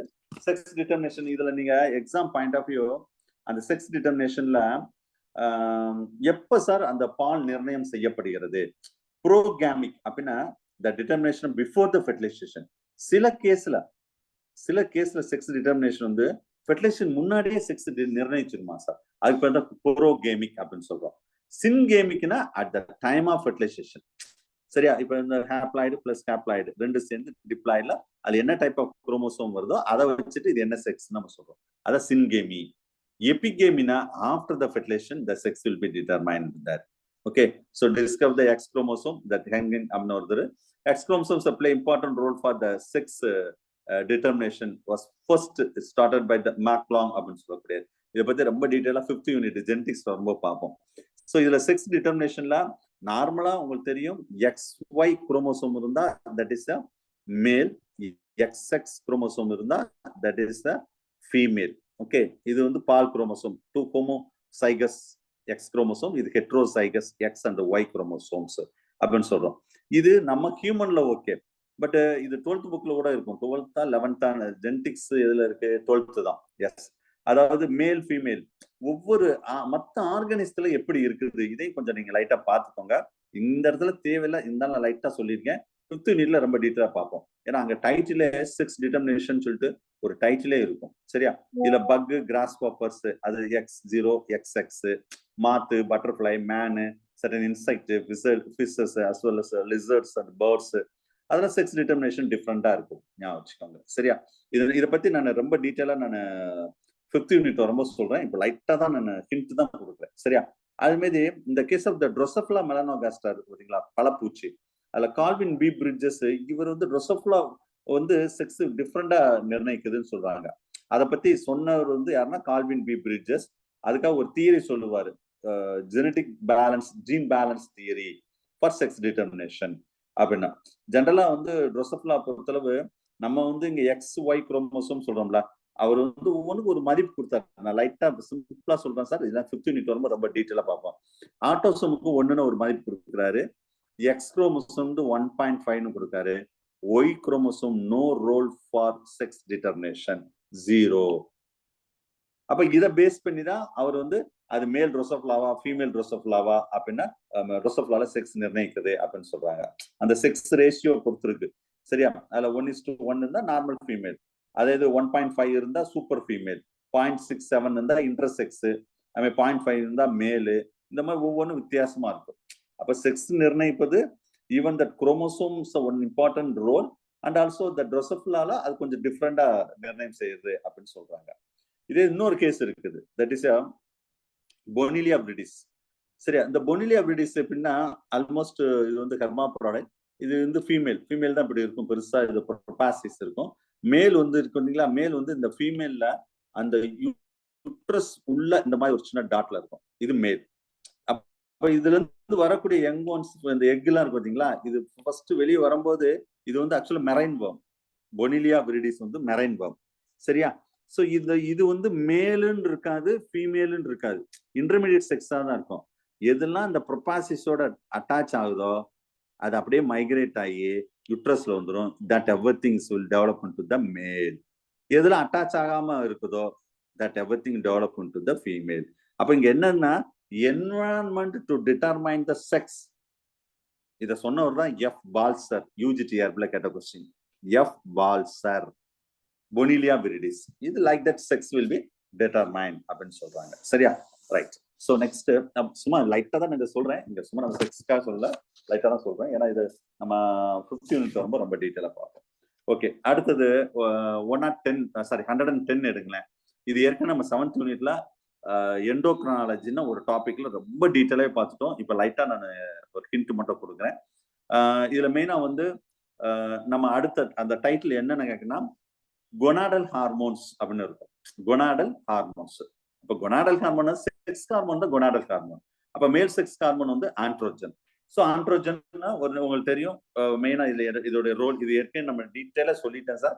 அவை நீங்க ரீட் பண்ணிக்கோங்க. நான் எண்டோக்ரைனாலஜி தனி டைட்டிலே ஒன்று சொன்ன பார்த்தீங்களா, அங்க டீட்டெயிலா இங்க ரொம்ப டீட்டெயிலா சொல்லியிருக்கேன். ஜஸ்ட் நீங்க ரீட் பண்ணாலே புரியும். மெயினா வந்து இது மேல் sex hormone. It secretes the testes and the adrenal cortex, some ovary and the placenta also. Trace amount it will be synthesized that. You know very well the androgen. Androgen இது வந்து pituitary தான் control பண்ணும். உங்களுக்கு தெரியும் ICSH ஒரு hormone இருக்குது, industrial செல் stimulating hormone. அது டெஸ்டிஸ்ல உள்ள லிடிக் செல்ஸை வந்து ஸ்டிமுலேட் பண்ணி அதுல நம்ம மேல் செக்ஸ் ஹார்மோனை வந்து சிந்தேஸ் பண்ண வைப்போம். இதோட ரோல் என்னன்னா மெயினா வந்து secondary sexual characteristics of the male. அதுதான், வேற ஒன்றும் பெருசா ஒண்ணு கிடையாது. இரண்டாம் நிலை பால் பண்பு வளர்ச்சிக்கும் அவசியம், அண்ட் ஸ்பெர்ம் ப்ரொடக்ஷனுக்கும் இது ரொம்ப அவசியம். ஓகே, அதுதான் அங்க ஃபுல்லா சொல்லியிருப்பாங்க. அதே இது ஃபுல்லாவே டெஸ்டிஸ்ல செக்ரேட் பண்ணக்கூடியது. டெஸ்டிஸ்ல ரெண்டு கேட்டகரி சொன்னோம். ஒன்னு வந்து டெஸ்டோஸ்டிரான், இன்னொன்னு வந்து ஆண்ட்ரோஜன். சரியா? அது என்ன சார் ரெண்டுக்கு என்ன சார், ரெண்டுமே மேல் செக்ஸ் ஹார்மோன் தான். அதாவது ஆண்ட்ரோஜன் அதுக்கும் டெஸ்டோஸ்டிரானுக்கு என்ன சார் டிஃபரெண்ட்னா, ஸ்டீரான்னா it's made up of lipids. Sex ஹார்மோன்ல மேட் அப் ஆஃப் லிபிட்னால வருது ஸ்டீராய்டு ஹார்மோன் சொல்லுவோம். டெஸ்டோஸ்டிரான் டெஸ்டிஸ்ல செக்ரேட் பண்றது டெஸ்டோஸ்டிரான் பேர் வச்சிருக்காங்க. The testosterone and other male sex hormone together we are called as androgen. Anyway, this both are the male secondary sexual characteristics responsible. Okay, right. அடுத்தது ovary. Ovary பொறுத்தவரை இதுல மூணு முக்கியமான ஹார்மோன். ஒன்னு estrogen and progesterone and relaxin. Estrogen உங்களுக்கு தெரியும், நான் இது மென்ஸ்ட்ரல் சைக்கிள் நடத்தும் போதே சொல்லியிருக்கேன். மெயினா வந்து ஓவரியில அதுல கிராஃபின் ஃபாலிக்கல் சுத்தி இருக்கும் பாத்தீங்களா, இன்சைட் த ஓவரி. அங்கதான் அந்த ஈஸ்ட்ரோஜன் 3 ஃபார்ம், ஈஸ்ட்ரோன், ஈஸ்ட்ரடால் அப்படின்னு சொல்லி 3 ஃபார்ம்ல வந்து அது சிந்தேஸ் பண்ணும். சரியா? இதோடைய ரோல் வந்து என்னன்னா மெயினா மென்ஸ்ட்ரல் சைக்கிள்ல அதுல யுட்ரஸோடைய குரோத்துக்கு தான் ரொம்ப ரொம்ப இம்பார்ட்டன்ட். யூஜிடிஆர்ல கேட்ட கொஸ்டின். யுட்ரஸோடைய குரோத்துக்கு ப்ரொஜெஸ்ட்ரான் கிடையாது கிடையாது கிடையாது, ஞாபகம் வச்சுக்கோங்க. யுட்ரஸ் உங்களுக்கு தெரியும், யுட்ரஸ்ல இந்த மாதிரி இருந்தா யுட்ரஸ் இப்படி கிராஜுவலா குரோத் ஆகும் மென்ஸ்ட்ரல் சைக்கிள் நடக்கும்போது. அப்ப இந்த குரோத்துக்கு வந்து மெயின் காரணம் யாருன்னு கேட்டா ஈஸ்ட்ரோஜன் தான். சரியா? ஓவரில இருந்து செக்ரேட் பண்ணக்கூடியது. ஓகே, மென்ஸ்ட்ரல் சைக்கிள்ல ரொம்ப முக்கியமான ஒரு ஹார்மோன். இதுவும் oestrogen is female sex hormones. அப்ப மேலுக்கு செக்ரேட் பண்ணாதா, செக்ரேட் பண்ணும், பட் மினிமம் அமௌண்ட் செக்ரேட் பண்ணும். இது வந்து அப்ப இதோட ரோல் என்ன, ஃபீமேலுக்கு செகண்டரி செக்சுவல் கேரக்டர். அங்க எப்படி ஆண்ட்ரோஜன் இம்பார்ட்டன்டோ மேலுக்கு, ஃபீமேலுக்கு பொறுத்தளவு ஈஸ்ட்ரோஜன் வந்து ரொம்ப இம்பார்ட்டன்ட். செகண்டரி செக்ஸ் இரண்டாம் நிலை பால் பண்படுச்சு. For example at the time of the puberty. சரியா? And adult first menstrual cycle will be start and breast formation and fat deposition of that body. So இந்த மாதிரி சில செகண்டரி செக்சுவல் கேரக்டரிஸ்டிக்ஸ்ல அது ரொம்ப இம்பார்ட்டன்ஸா இருக்கும். சரியா? ப்ரொஜெஸ்ட்ரான் உங்களுக்கு தெரியும். ஆக்சுவலா இந்த ப்ரொஜெஸ்ட்ரான் வந்து ஆஃப்டர் தட் இதான் ஓவரின்னு வச்சோன்னே. So inside the ovary the ova will be developed with that like this. Inside the ovary the ova இது சுத்தி இருக்கக்கூடியதான் நம்ம ஃபாலிக்கல் செல்ஸ். இதுதான் நம்ம ஈஸ்ட்ரோஜன் அதெல்லாம் வந்து செக்ரேட் பண்ணணும்னு சொல்றோம். So after that, with the help of the L gates, the ova will be released from that ovary. That is we are called as a ovulation. After the ovulation, the new structure will be formed. That is we are called as a corpus luteum. After the ovulation, இது follicle formation FSH, release பண்றதுக்கு L gates, luteinizing hormone. Release பண்ண பிறகு ஒரு new structure form ஆகுது பாத்தீங்களா, அதுக்கு பேர் corpus luteum. This corpus luteum which will be act as a temporary endocrine gland, that is progesterone, the hormone will be synthesized. சரி, என்ன நீங்க இந்த கார்பஸ் லூட்டியம் எதுக்குள்ளதான் இருக்கு, ஓவரிக்குள்ளதான் இருக்கு. அதுக்காக அது ஓவரியில வரக்கூடிய ஹார்மோன் சொல்றது. இதோட முக்கியமான ரோல் என்னன்னா to maintain the pregnancy, anti abortion hormone அப்படின்னு சொல்லுவோம். சரியா?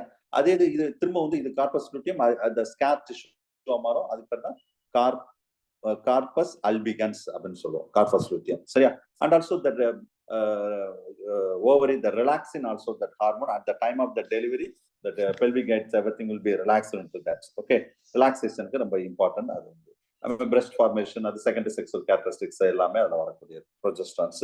சரியா? கார்பஸ் லூட்டியம் சொன்னா ரிலாக்சின்ஸ் பின்னாடி லாஸ்ட் நான் பேஜ் நம்பர் 113ல சொல்லியிருப்பேன். மெயினா வந்து பிளாசண்டா ரிலாக்சின் இதுல மட்டும் கிடையாது, even the placenta also uterus also இது ரிலாக்சின் வந்து நம்ம it's made up of protein அப்படின்னு சொல்றோம், நாட் ஸ்டீராய்டு ஹார்மோன்ஸ். மெயினா அந்த pubic ligaments at the time of that delivery, அப்ப ஈஸியா பேபி வெளியே வர்றதுக்காக அந்த ரிலாக்ஸிங் ஹார்மோன்ஸ் வந்து செக்ரேட் பண்ணும் அப்படின்னு சொல்றாங்க. சரியா? So these are the important that gonadal hormones. ஏற்கனவே நம்ம இதை பத்தி ரொம்ப டீட்டெயிலா எங்க பார்த்துட்டோம்னா அந்த 7th யூனிட்லயே தான் எண்டோக்ரைன் கிளாண்ட்ஸ் அப்படின்னு ஒரு டைட்டில் பார்த்தோம். சரியா? ரைட். ஸோ அதுக்கு அடுத்து நம்ம என்ன பார்க்க போறோம்னா வெரி வெரி இம்பார்ட்டன்ட் கொஸ்டின். ஒரு கொஸ்டின் கன்ஃபார்ம் டிஆர்பில நான் ஏற்கனவே சொல்லியிருக்கேன். இந்த யூனிட் 7th யூனிட்ல கான்ஜெனிட்டல் அப்நார்மாலிட்டிஸ். சரியா? இதுல நம்ம சிலபஸே இதுதான். ரெண்டு டாபிக் இருக்குது. ஒன்னு வந்து கான்ஜெனிட்டல் அப்நார்மாலிட்டிஸ், இன்னொன்னு வந்து ஏஜிங். இந்த 2 டாபிக் தான் இருக்கு. சரியா? இது என்ன sir congenital abnormalities? What is my congenital அப்படின்னு சொல்லுவாங்க. இது வந்து கன்ஜெனிட்டல், அதாவது பிறக்கும் போதே நோயோட பிறக்கக்கூடிய குழந்தைக்கு பேர் தான் கன்ஜெனிட்டல். அது வந்து ஜெனட்டிக் டிசீஸ் கூட நம்ம சொல்லலாம். சரியா? பிறக்கும் போது நோயோட பிறந்தாலே கன்ஜெனிட்டல் டிசீஸ் அப்படின்னு சொல்லுவோம். நல்லா கவனிச்சுக்கோங்க. 7th யூனிட்ல இந்த டைட்டில் இருக்கும். 2nd யூனிட் பயோகெமிஸ்ட்ல மெட்டபாலிக் டிஸார்டர் அப்படின்னு ஒரு டைட்டில் இருக்கும். 8வது யூனிட்ல இம்யூனாலஜில இம்யூனோ டெஃபிஷியன்சி டிசீஸ்னு ஒரு டைட்டில் இருக்கும். இந்த 3 டைட்டில்ல ஒரு கொஸ்டின் கன்ஃபார்ம். மொத்தமே எத்தனை கொஸ்டின் இருக்கும் தெரியுமா? 5 கொஸ்டினுக்கு 7 கொஸ்டின் தான் இருக்கு. இந்த 7 கொஸ்டின் படிச்சா டிஆர்பில ஒரு கொஸ்டின் வரும். அதுல மெயினா இந்த யூனிட்ல தான் இந்த யூனிட் சொல்லலாம், பிளஸ் 2nd யூனிட்ல சொல்லலாம். 2nd யூனிட் பயோகெமிஸ்ட்ரி நடத்தும் போது நான் சொல்லுவேன். சரியா? ரைட். இப்ப பார்ப்போம், ஒன்னு நாம பார்ப்போம். Actually the disease occurs from or before the birth. அதான் சொல்ல பிறக்கும் போது நோயோட பிறக்குது. That appears during the development of the fetus. It's called the development of that malformation. That is called due to that abnormal gene. சரியா? இது gene, அதாவது genetic disease சிம்பிளா சொன்னோம். Inborn error of metabolism. இது எங்க இந்த டைட்டில் எங்க சொல்லும் தெரியுமா? 2nd யூனிட்ல சொல்லுவோம். இங்க வந்து கன்ஜெனிட்டல் டிசீஸ்ன்னு சொல்றோம். ஏன்னா நம்ம சிலபஸ்ல அப்படி கொடுத்தவாங்க அந்த டைட்டில் போட்டோம், வேற ஒண்ணு கிடையாது. Inborn error of metabolism, metabolic disorder. மெயினா அந்த 3 டிசீஸ் தான். ஒன்னு பினைல்கீட்டோனூரியா, அல்கப்டனூரியா, அமைதர் கேல்டோசோனியா சொல்லியிருக்கோம், இல்லைன்னா அல்பினிசம். மொத்தமே இந்த 4 நோய் தான். இந்த 4 நோய் படிச்சா ஒரு நோய் கன்ஃபார்மா எக்ஸாம்பிள் வரும். ரிப்பீட்டடா கேட்ட கொஸ்டின். நான் என்ன கொஸ்டின் வரும் நான் கிளியரா சொல்லிடுறேன். சரியா? மெட்டீரியலையும் பக்காவா கொடுத்துருக்கேன். நீங்க அதை மட்டும் ஃபாலோ பண்ண போதும். இல்லைன்னா இந்த இதுலயும் நான் சொல்லியிருக்கேன் பாருங்க. இதுல ஃபர்ஸ்ட் வந்து penile கீட்டோனூரியா. Phenyl ketonuria the enzyme phenylalanine hydroxylase. சரியா? phenylalanine hydroxylase. அதாவது phenyl இந்த பிக்சரை பாருங்க. இந்த இடத்துல phenylalanine it's converted into the tyrosine. இது இந்த ஒரு phenylalanine tyrosine மாறணும்னா ஒரு டாமினன்ட் ஜீன் நீடு. நான் சும்மா புரியுதுக்கா சொல்றேன், பீன்னு போடுறேன். அப்புறம் என்னது? Dominant gene. That gene we are called as the gene it synthesizes the phenylalanine hydroxylase. Phenylalanine இந்த சைடுல எழுதிருக்கு பாருங்க. phenylalanine hydroxylase. அப்ப இந்த என்சைம் சிந்தேஸ் பண்ணனா இந்த ஜீன் டாமினண்டா இருந்தால் சிந்தேஸ் பண்ணும். சிந்தேஸ் பண்ணா phenylalanines are converted into the tyrosine. Tyrosine you know very well, it's amino acids. நல்லா கவனிங்க. சரி சார், suppose this phenyl இந்த dominant jeans it mutant, it will be recessive gene. small p னு போடுறேன் புரியறதுக்காக. அப்ப என்னது? small recessive gene இருந்தா phenylalanine hydroxylase synthesis ஆகாது. So அப்ப phenylalanine cannot converted into that tyrosine. That is disease, genetic disease or inborn error of metabolism. That is we are called as phenylketonuria. PKU.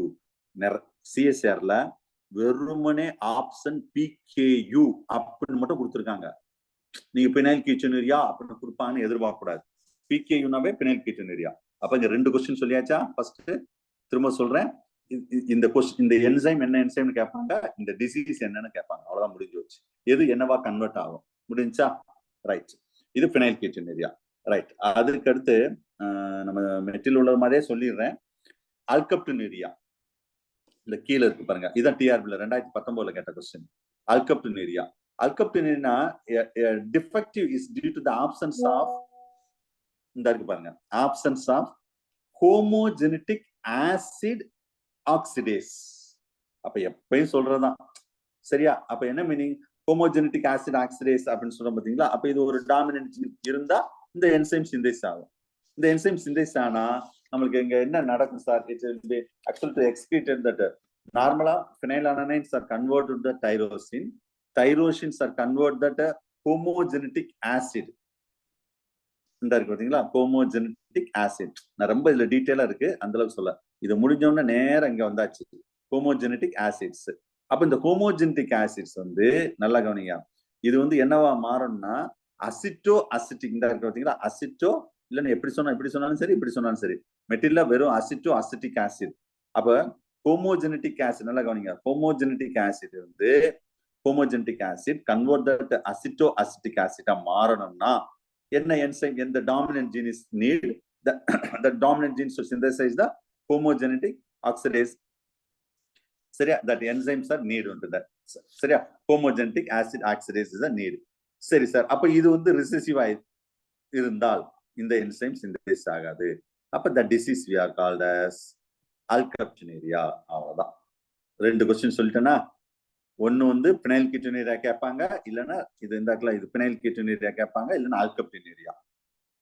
இன்னொன்னு நான் material இந்த இடத்துல சொல்லல, அது 5th second unit சொல்லுவேன். ஆனா இந்த இடத்துல இருக்கு, இதையும் பார்த்துக்கோங்களேன். இங்க பாருங்க, this tyrosines are converted to the melanin with help of the tyrosinase enzyme. அப்ப இங்கேயும் அதே தான், டாமினன்ட் ஜீன் இருந்தா தைரோசினேஸ் என்சைம் வந்து சிந்தேஸ் ஆகும். சோ அப்ப தைரோசின்ஸ் ஆர் கன்வெர்ட் தன் மெலானின். சரி சார், அப்ப இது வந்து ரிசெசிவ் ஜீனா இருந்தா என்ன ஆகும்? தைரோசினேஸ் சிந்தேசிஸ் ஆகாது. அப்ப tyrosine is converted, cannot convert the melanin. You know very well melanin is a pigment, skin color. உங்களுக்கு தெரியும். அப்ப நம்ம கருப்பா இருக்கோம்னா, நம்ம தோல்ல வந்து கருப்பா இருக்கு அப்படின்னா நம்மளுக்கு மெலானின் துகள்கள் அதிகமா இருக்குன்னு அர்த்தம். நம்ம ஃபேரா இருக்கோம்னா மெலானின் துகள்கள் கம்மியா இருக்குன்னு அர்த்தம். சரியா? மெலானின் துகள் இருக்கணும். அப்ப நம்மளுக்கு யாருக்கெல்லாம் மெலானின் ரொம்ப கருப்பா இருக்குன்னா இந்த ரியாக்ஷன் பெர்ஃபெக்ட்டா நடக்குன்னு அர்த்தம். சரி, சில பேர் ரொம்ப ஃபேரா இருந்தா இந்த ரியாக்ஷன் ஓரளவு தான் நடக்குன்னு அர்த்தம். அதுக்காக நான் ரொம்ப ஃபேரா இருக்கணும் அப்படின்னு நினைக்க கூடாது. அப்படி இருந்தா that is disease. The disease we are called as albinism. அதுதான் அல்பினிசம். அதாவது ஒயிட்டா இருப்பாங்க, ஒரு சின்ன ஒரு புள்ளி கூட வெள்ளை பிளாக் இருக்காது. அது அப்படி இருந்தா அது நோய், ஞாபகம் வச்சுக்கோங்க. அல்பினிசம், அல்பினிசம் அது நோய். ஏன்னா அது வந்து மெலானின் ஃபார்ம் ஆகாது அவங்களுக்கு கம்ப்ளீட்டா. Not only in skin, even that hair. Maximum நம்ம எல்லாம் அப்படி கிடையாது. இந்த ஃபாரினர்ஸ்லாம் சில பேர் நீங்க இல்ல நம்ம ஏரியால சில பேரை பார்க்கலாம். நீங்க அப்படியே ஸ்கின் கம்ப்ளீட்டா ஒயிட்டா மாறிடும். அது மாதிரி ஹேர் வந்து கிரேவா மாறிடும்.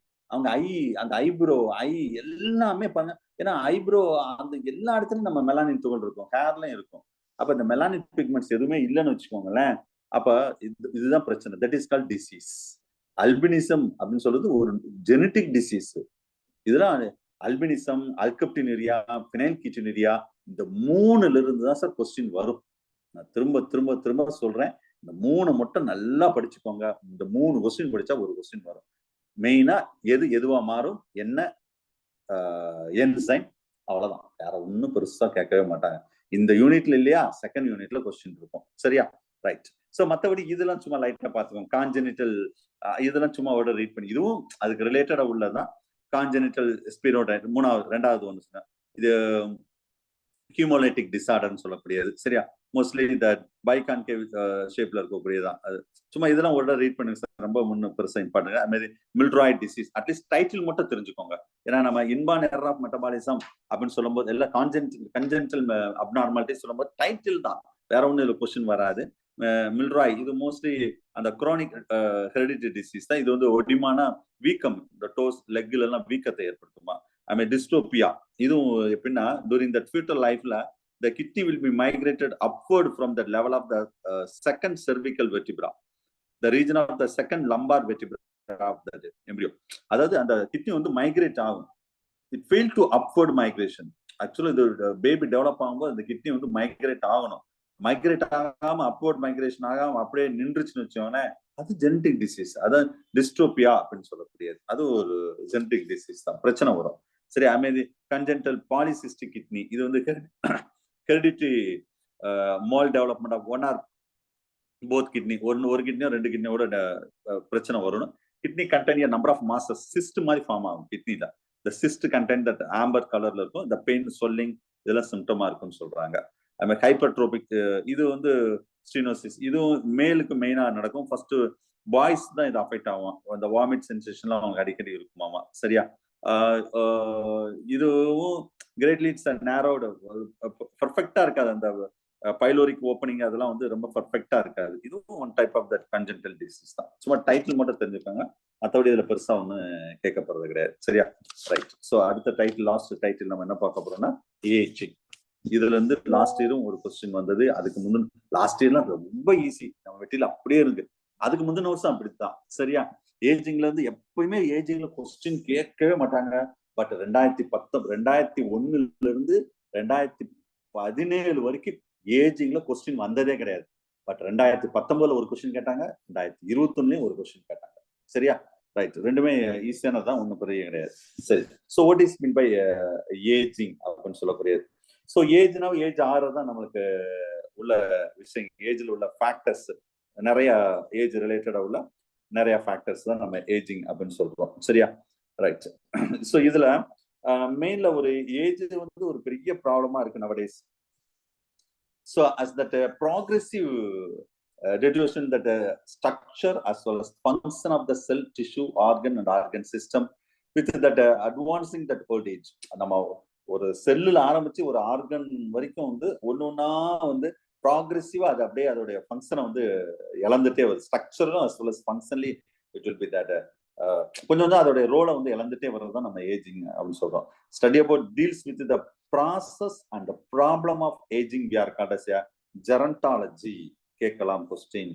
சரியா? Right. Sign of age. Age என்னதுக்கு என்ன சார் சைன்? சைன்னா சிம்டம்ஸ், அதான் சைன் சொல்றோம். மார்பாலஜிக்கல் அண்ட் பிசியாலஜிக்கல் சேஞ்சஸ்னா the ageing process is not uniform in all part of the body. நம்ம பாடியில எல்லாமே ஒரே டைம் ஏஜ் இங்க இருக்காது. So it's inactivity of that different system. The thymus ரொம்ப இம்பார்ட்டன்ட் ஏஜிங்ல. தைமஸ் தான் it's a maximum size in the short before the sexual maturity. Early stage of அந்த பேபி, அந்த அடலசன்ட் ஆறாங்க பாத்தீங்களா, அந்த சைல்டு, அது வரைக்கும் அந்த தைமஸ் வந்து நல்லா டெவலப் ஆகுமா. ஆஃப்டர் தட், ஏன்னா தைமஸ் வந்து இம்யூனிட்டி, அதான் அந்த அடலசன்ட் ஏஜ் வரைக்கும், அந்த குமரப்பட வரைக்கும் என்ன நோய் வந்தா டக்கு டக்குன்னு சரியாயிரும். அந்த ஏஜ் அடுத்த increase the size of the thymus will be decreased. So அது டிக்ரீஸ் ஆகவே நம்மளுக்கு இம்யூனிட்டியும் குறைஞ்சிரும்ல, அதான் பிரச்சனை. சரியா? நம்ம elasticity of the ligaments. Yes, 30 வயசு ஆனாவே கால் வலி, கை வலி, எல்லா வலியும் வந்துடும், ப்ராப்ளம்ஸ். சரியா? 30 வயசுல. Right. At the age of the 30 height also start to decrease. 30 வயசு ஆனவொன்னா லைட்டா நம்ம ஹைட்டு குறையுமா, ஞாபகம் வச்சுக்கோங்க. அதுமாதிரி hair start the grey in colour and fall on that எடுத்து. ஸோ கண்டிப்பா முடி உதிருதல், கிரே கலரா மாறுதான். இப்ப எங்க 30 வயசுல தேவையில்லை, பிறக்கும் போதே சில பேர் வெள்ள முடியாத பிறக்குறாங்க. அதெல்லாம் வந்து ஜெனடிக்னு சொல்லலாம், இல்லைன்னா ஃபுட் ஹேபிட் சொல்லலாம். ஈவன் தட் ஃபீமேல் பொறுத்தளவு at the time of that 42 or 45 or 50 இயர்ஸ்ல the stop the menstrual cycles. சரியா? அது ஒண்ணு தெரிஞ்சுக்கோங்க. the formation of new RBC from the bone marrow slow down into that. இதுதான் சார் லாஸ்ட் இயர் கேட்ட TRB question இந்த line. அப்ப நீங்க எங்கனாலும் எப்படினாலும் கொஸ்டின் கேட்பாங்க. இந்த லைன் தான் லாஸ்ட் இயர் கேட்ட டிஆர்பி கொஸ்டின். ஏஜிங்கோட சிம்டம் என்ன? அவங்களுக்கு ஆர்பிசி, நியூ ஆர்பிசி ஃபார்மேஷன்ல ஸ்லோ டவுன் ஆகும். இது ஊரே எழுதுற கொஸ்டின். எத்தனை பேர் கரெக்டா எழுதுனீங்கன்னு எனக்கு தெரியல. இந்த லைன் அப்படியே கேட்டாங்க. நான் தான் சொல்லிட்டேன்ல, டிஆர்பி நம்ம மெட்டீரியலை தாண்டி கொஸ்டின் போகவே போகாது. நான் இந்த பாருங்க, நான் பக்கத்துல இந்த கொஸ்டின் இருக்கா அப்படின்னு நான் காமிச்சிட்டு போயிடுவேன். நீங்க படிக்கணும், அவ்வளவுதான் நான் சொல்லுவேன். லாஸ்ட் இயர் கேட்ட கொஸ்டின் சார் இது. அதுமாதிரி கொலஸ்ட்ரால் டெபாசிஷன், கண்டிப்பா ஏஜ் ஆக ஆக அந்த ஆர்டரிஸ்ல ஃபுல்லா கொலஸ்ட்ரால் டெபாசிஷன் ஆகும். அதுமாதிரி calcium accumulation of blood and other tissues, power of hearing, sight, காது கேட்காது, கண்ணு தெரியாது. சரியா? நீங்க மெட்ரிக்ல வேலை பார்ப்பீங்க, ஒரு உங்களுக்கு ஸ்டெமினா இருக்கிற ஒரு சிபிஎஸ்ல வேலை பார்ப்பீங்க, இல்ல மெட்ரிக்ல வேலை பார்ப்பீங்க, ஏதோ ஸ்கூல்ல வேலை, ஏதோ ஒரு வேற ஏதாவது வேலை பார்ப்பீங்க. உங்க ஸ்டெமினா இருக்கிற வரைக்கும் உங்களுக்கு சக்கையா பிழிஞ்சிருவாங்க. உங்களுக்கு இவர் இல்லை அவ்வளவுதான், இவர் ஹெல்த் வைஸா இவ்வளவுதான்னா ரைட், நீங்க வீட்டுக்கு போங்கன்னு சொல்லிடுவாங்க. இதே கவர்மெண்ட் ஸ்கூலுக்கு நீங்க ஜாப்புக்கு பிஜிஎஸ் ஆன பிறகு அப்படி சொல்லுவாங்களா? காது கேட்டாலும் சரி, காது கேட்காட்டாலும் சரி, கண்ணு தெரிஞ்சாலும் சரி, கண்ணு தெரியாட்டாலும் சரி, சம்பளம் வந்துட்டே இருக்கும். ஞாபகம் வச்சுக்கோங்க. சரியா? ஸோ அப்போ ஏஜிங்ல நம்ம ரிட்டையர்ட் ஆகும்போதுலாம் நம்ம எவ்வளவு நாள் எடுக்க முடியும் கிளாஸ்? எடுத்துட்டே இருக்க முடியுமா சொல்லுங்க? ஸ்டெமினா இருக்காது. அப்ப போய் எச்சமா போய் உட்காந்துக்கிட வேண்டியதான். எந்த வேலை இருக்காது. ஹெட் மாஸ்டர் சேர்ல உட்காந்துக்கிட்டா நிம்மதியா இருக்கலாம். வயசாயிடுச்சுன்னு சேர்ல போய் உட்காந்துக்கிட வேண்டியதான். ஆல்மோஸ்ட் அப்பெல்லாம் உங்களுக்கு எல்லாம் சம்பளம் ஒரு 2 மாசம் எப்படியும் 2 லட்சம் 2 லட்சம் கிராஸ் ஆகும். யாரு ஹெச்எம் வரும்போதெல்லாம் யோசிச்சு பாருங்க. தயவுசெய்து படிங்க, அவ்வளவு சொல்லுங்க. பாருங்க, டிஏ சென்ட்ரல் கவர்மெண்ட் சொன்ன உடனே அடுத்த டிஏ வந்து ஸ்டேட் கவர்மெண்ட் அனௌன்ஸ் பண்ணிட்டாங்க. மழை பெஞ்சாலும் சரி, பெய்யாட்டாலும் சரி, வெயில் அடிச்சாலும் அடிக்காட்டாலும் எல்லாருக்கும் சம்பளம் கூட இன்க்ரீஸ் ஆகுது. டிஏ மெட்ரிக்ல அப்படி செய்வாங்களா? செய்ய மாட்டாங்க. கொரோனால ஏதாவது சம்பளம் குறைச்சாங்களா? கிடையாது. இதெல்லாம் யோசிச்சு பாருங்க. சோ அதான் சொல்றேன்ல, எப்படியா உள்ள வந்து even that reduce the muscular strength. Muscular strength இருக்கிற வரைக்கும் உங்களை ஸ்கூல்ல வச்சிருப்பாங்க. கவர்மெண்ட் ஸ்கூல் அப்படி கிடையாது. ஸ்ட்ரென்த்தே இல்லாட்டாலும் போய் அங்க போய் ரெஸ்ட் எடுத்துக்கலாம். அவ்வளவுதான், ஒரு சைன் போட்டா போதும். சரியா? So and resistant power also will be infection disease. That also due to that aging ஆகும்போது பிரச்சனை வரும். இதெல்லாம் நார்மலா நம்ம இப்ப சொன்ன சிம்டம்லாம் morphological and physiological changes. Last year இது பிசியாலஜிக்கல் சேஞ்சஸ் தான் கொஸ்டின் வந்தது. செல்லுலார் சேஞ்சஸ்னா குரோமோசோமல் அபரேஷன், ஜீன் மியூட்டேஷன் கூட நடக்குமா சார்? சரியா? அப்ப இந்த சேஞ்ச் இந்த கம்போசிஷன் ஆஃப் ஜீன் மியூட்டேஷன் போது ஜெனடிக் டிசீஸ்லாம் ஃபார்ம் ஆகும் வாய்ப்பு இருக்கு. சரியா? நம்ம இது டிட்டர்மின் சைட்டோபிளாஸ்மிக் கண்டென்ட், மைட்டோகாண்ட்ரியா எப்பயும் சொல்றது, mitochondria decrease that old tissues, rate of respiration and multicellular organism become slow, rate of cell டிவிஷனே அப்படியே ஸ்லோவாயிரும். ஈஆரும் அப்படியே ஓல்டு செல்ல டிக்ரீஸ் ஆயிரும். அப்ப என்ன செய்யும்? The loss of the power of multiplication. Cell வந்து மல்டிபிளிகேஷன் ஆனாதானே நம்மளுக்கு எனர்ஜெட்டிக்கா இருக்கும். அது அப்படியே குறைஞ்சிரும். Pigmentation will be accumulation of that lysosomes. Due to the aging, the pigmentation such as lipofuscin, the yellow pigments, brown degeneration become that accumulation of the tissue. Nucleus, the age will be affect the nucleus and the nuclear as well as plasma membrane also. The aging, that calcium will be accumulated that cellular membranes. It causes that lot of physiological changes. நம்ம பாடியிலே சில physiological changesம் நடக்கும் age ஆக ஆக. சரியா? The breakdown of cellular membrane with the organs of that age. The lipid, generally the biological membrane from the cell membrane, it's surrounded that a cell and cell organ that break down into that. அப்ப நிறைய அத லிப்போஃபியூஷன் சொல்றோம். இந்த மாதிரி நிறைய பிரச்சனைகள் வரும். சில எக்ஸ்ட்ரா செல்லுலார் சேஞ்சஸ் சொல்லும்போது இந்த கொலாஜன் இஸ் ரொம்ப முக்கியமான ஒரு question sir. The play a significant role for the process of aging. என்ன புரோட்டீன் ரொம்ப முக்கியம்னா அந்த சிக்னிபிகன்ட் ஆஃப் ஏஜிங்ல கொலாஜன், அதை நோட் பண்ணிக்கோங்க. சரியா? இந்த ஏஜிங் வச்சு நிறைய தியரி சொன்னாங்க. செல்லுலார் தியரி ஆஃப் ஏஜிங் அப்படின்னு சொன்னது அது ரிலேட்டடா உள்ளதான். அப்ப number of cell divisions of that cultured cells ரஃப்லி it's related to the age of the donors. இப்போ ஒரு சின்ன ஒரு சார்ட் மாதிரி கொடுத்துருப்பேன். அதுல என்ன சொல்றாங்கன்னா, ஏஜ் ஆக ஆக இப்போ ஃபைப்ரோபிளாஸ்ட் டோனார்ல ஹியூமன் எம்பிரியோ இருக்கும்போது tissue culture and 50 times before the dies. அந்த அளவுக்கு செல் டிவிஷன் நடக்குது. இதே இது ஆஃப்டர் த பர்த், பிறந்த உடனே 20 to 30 times மாறுது. அப்படியே செல் டிவிஷன் குறைஞ்சிட்டே இருக்குது. சரியா? ஈவன் த மியூட்டேஷன் தியரினா எரர் தியரின்னு சொல்லுவாங்க. The aged persons in the DNA it become unpaired. The error in that replication, DNA replicationல எரர் நடக்கும். Mutation due to the mutation of this aging. ஆமா, error catastrophic தியரின்னு இருக்குது. Theory of that amino acid sequences. கரெக்டா protein synthesis நம்ம age இருக்கிற வரைக்கும் தான் நம்ம மெட்டபாலிசம் கரெக்டா இருக்கும், புரோட்டீன் சிந்தசிஸ் கரெக்டா இருக்கும், டிரான்ஸ்கிரிப்ஷன், டிரான்ஸ்லேஷன். அப்ப இது எல்லாமே வந்து ஏஜ் ஆக கொஞ்சம் டிஸ்டர்ப் ஆகும். ஃப்ரீ ரேடிக்கல் ரியாக்ஷன் தியரின்னு ஒன்று இருக்கு. அது natural according to free radical reaction in the unstable molecular moments, highly reactive due to that process of that unpaired electrons. This is also a sign of the aging of animals. அப்படின்னு சொல்லலாம். I'm a pacemaker, the theory of aging. ஒரு ஏஜிங்கோட base மேக்கர்னா ரொம்ப முக்கியம். நம்ம வந்து எஸ்ஏனோட தான் base மேக்கர்னு சொல்றோம். ஏஜிங்ல base மேக்கரை வந்து தைமஸ் சொல்லலாம். ஞாபகம் வச்சுக்கோங்க. ஏன்னா தைமஸ் தான் ரொம்ப ரொம்ப ரொம்ப இம்பார்ட்டன்ட். ஏன்னா அதுதான் வந்து நம்ம இம்யூனிட்டிக்கு ரொம்ப இம்பார்ட்டன்ட். அதுதான் தைமஸ் அப்படின்னு சொல்லுவாங்க. சரியா? ஏன்னா அது மெயினா பி செல், டி செல்ஸ் ஃபார்மேஷன் அதுல இம்பார்ட்டன்ட். தைமஸ் தான் பயாலஜிக்கல் கிளாக் ஆல்சோ. ஆனா இந்த ஃபின்ச்னு ஒரு சயின்டிஸ்ட் அவர் என்ன சொல்லியிருப்பாருன்னா, பிரைன் தான் வந்து ஏஜிங்கோட பேஸ் மேக்கர்னு சொல்லியிருப்பாரு. பட் மோஸ்ட்லி பேஸ் மேக்கர்னாவே தைமஸ் தான் நீங்க ஃபர்ஸ்ட் ப்ரிஃபரன்ஸ் கொடுக்கணும். அவர் சொல்லியிருக்காரு அப்படி, அவ்வளவுதான். அது மாதிரி ரீகன்சலேஷன் தியரி ஆஃப் ஏஜிங். இதுல வந்து ஏஜிங் ப்ராசஸ் வந்து அதாவது எப்படின்னா ஆன் ஆஃப் ஸ்விட்ச் மாதிரி சார். நம்ம ஏஜ் ஆக ஆக என்ன சொல்றாங்கன்னா, ஒவ்வொரு செல்லுக்கும் ப்ரோக்ராம்டு செல் டெத்ன்னு இருக்கு. இப்ப ஆர்பிசின்னு வச்சுக்கோங்க, இன்னைக்கு வருதுன்னா 120 daysல அது இறந்துரும். அப்ப நம்ம பாடியில ஒவ்வொரு செல்லுக்கும் already determine that it's a programmed cell death. அப்ப அந்த ப்ரோக்ராம்டு செல் டெத்துன்னு போது அப்ப ஒவ்வொரு செல்லாம் வந்து இறந்துட்டே வரும். அதான் ஆன் சுவிட்ச் ஆன் இருக்கு, அடுத்து ஆஃப் ஆகும், அடுத்து ஆஃப் ஆகும். ஒவ்வொரு சுவிட்சியா ஆஃப் ஆக ஆஃப் ஆக ஆஃப் ஆக ஃபைனலா வந்து எல்லா சுவிட்சும் ஆஃப் ஆயிட்டா it's leads to the death. Okay, இததான் சொல்றாங்க இந்த ஓல்ட் ஏஜ். எஸ் சார், அது அப்பாப்டோசிஸ்ன்னு சொல்றது தானா சார்? அது இல்ல அப்படி அப்பாஸ்டோசிஸ் வேற, இது ப்ரோக்ராம்டு செல் டெத்னா அப்பாப்டோசிஸ் அந்த வேர்ட் சொல்லுவாங்களா? அத அப்பாப்டோசிஸ்ன்னு சொல்லுவாங்கல்ல. டைமர்ஸ்க்கு சொல்லுவாங்க. Program immunology point of view சொல்லுவாங்க நினைக்காது. இது வந்து நம்ம இந்த இந்த இதோட லைஃப் ஸ்பேனை சொல்றோம். நம்ம இந்த ஒரு செல் வந்து அத ப்ரோக்ராம்டு செல் டெத், அதாவது பிறக்கும் போதே இத்தனை நாள் அது இறந்துரும், அவ்வளவுதான். அதான் ப்ரோக்ராம்டு செல் டெத் அப்படின்னு சொல்றோம். சரியா? சோ அப்ப இதுக்கு ஜெனரலா இந்த ஏஜ் நம்ம சென்சன்ஸ் பேஜ் நம்பர் 120ல பாருங்க, ஏஜிங்ல வித்தின் பிராக்கெட்ல இது கூட ஏஜிங் இல்லாம இந்த வேர்டு இருந்தா நீங்க ஏதோ நினைச்சிடாதீங்க. சரியா? அது தெரிஞ்சுக்கோங்க. It is a normal part of that embryonic shape. அதுல ஒவ்வொன்றும் பார்ட்டும் டிஃப்ரெண்டா இருக்கும், அதை நீங்க மைண்ட்ல வச்சுக்கோங்க. எக்ஸாம்பிள் பொறுத்தளவு இதுல இந்த மெட்டமார்போசிஸ் ஆஃப் த ஃப்ராக், இன்செக்ட் அது ஒரு மாதிரி இருக்கும். ஆவரேஜ் லைஃப் ஸ்பேன் ஜெனரலா வந்து லாங்கர் இன் உமன் தென் இன் மென். நீங்களே பார்த்துருப்பீங்க, ஒரு வீட்டுல ஃபர்ஸ்ட் இறக்குறவங்க யாரா இருப்பாங்கன்னா மென்னு தான் இருப்பாங்க, உமன் ரெண்டாவது தான் இறப்பாங்க. மேக்சிமம் பாருங்க வில்லேஜ் எல்லாம் பாருங்க, வில்லேஜ்னு சிட்டின்னு கிடையாது, தாத்தா உயிரோட இருப்பாரா பாட்டி உயிரோட இருப்பாருன்னா பாட்டி தான் ஸ்ட்ராங்கா உயிரோட இருக்கும். தாத்தா எப்பமா போனாரு, அது எப்பயோ போயிட்டாரு அப்படின்னு சொல்லுவாப்புல. பாட்டியோட டார்ச்சர் தாங்க முடியாம தான் தாத்தா போயிருப்பாருன்னு நினைக்கிறேன். சரியா?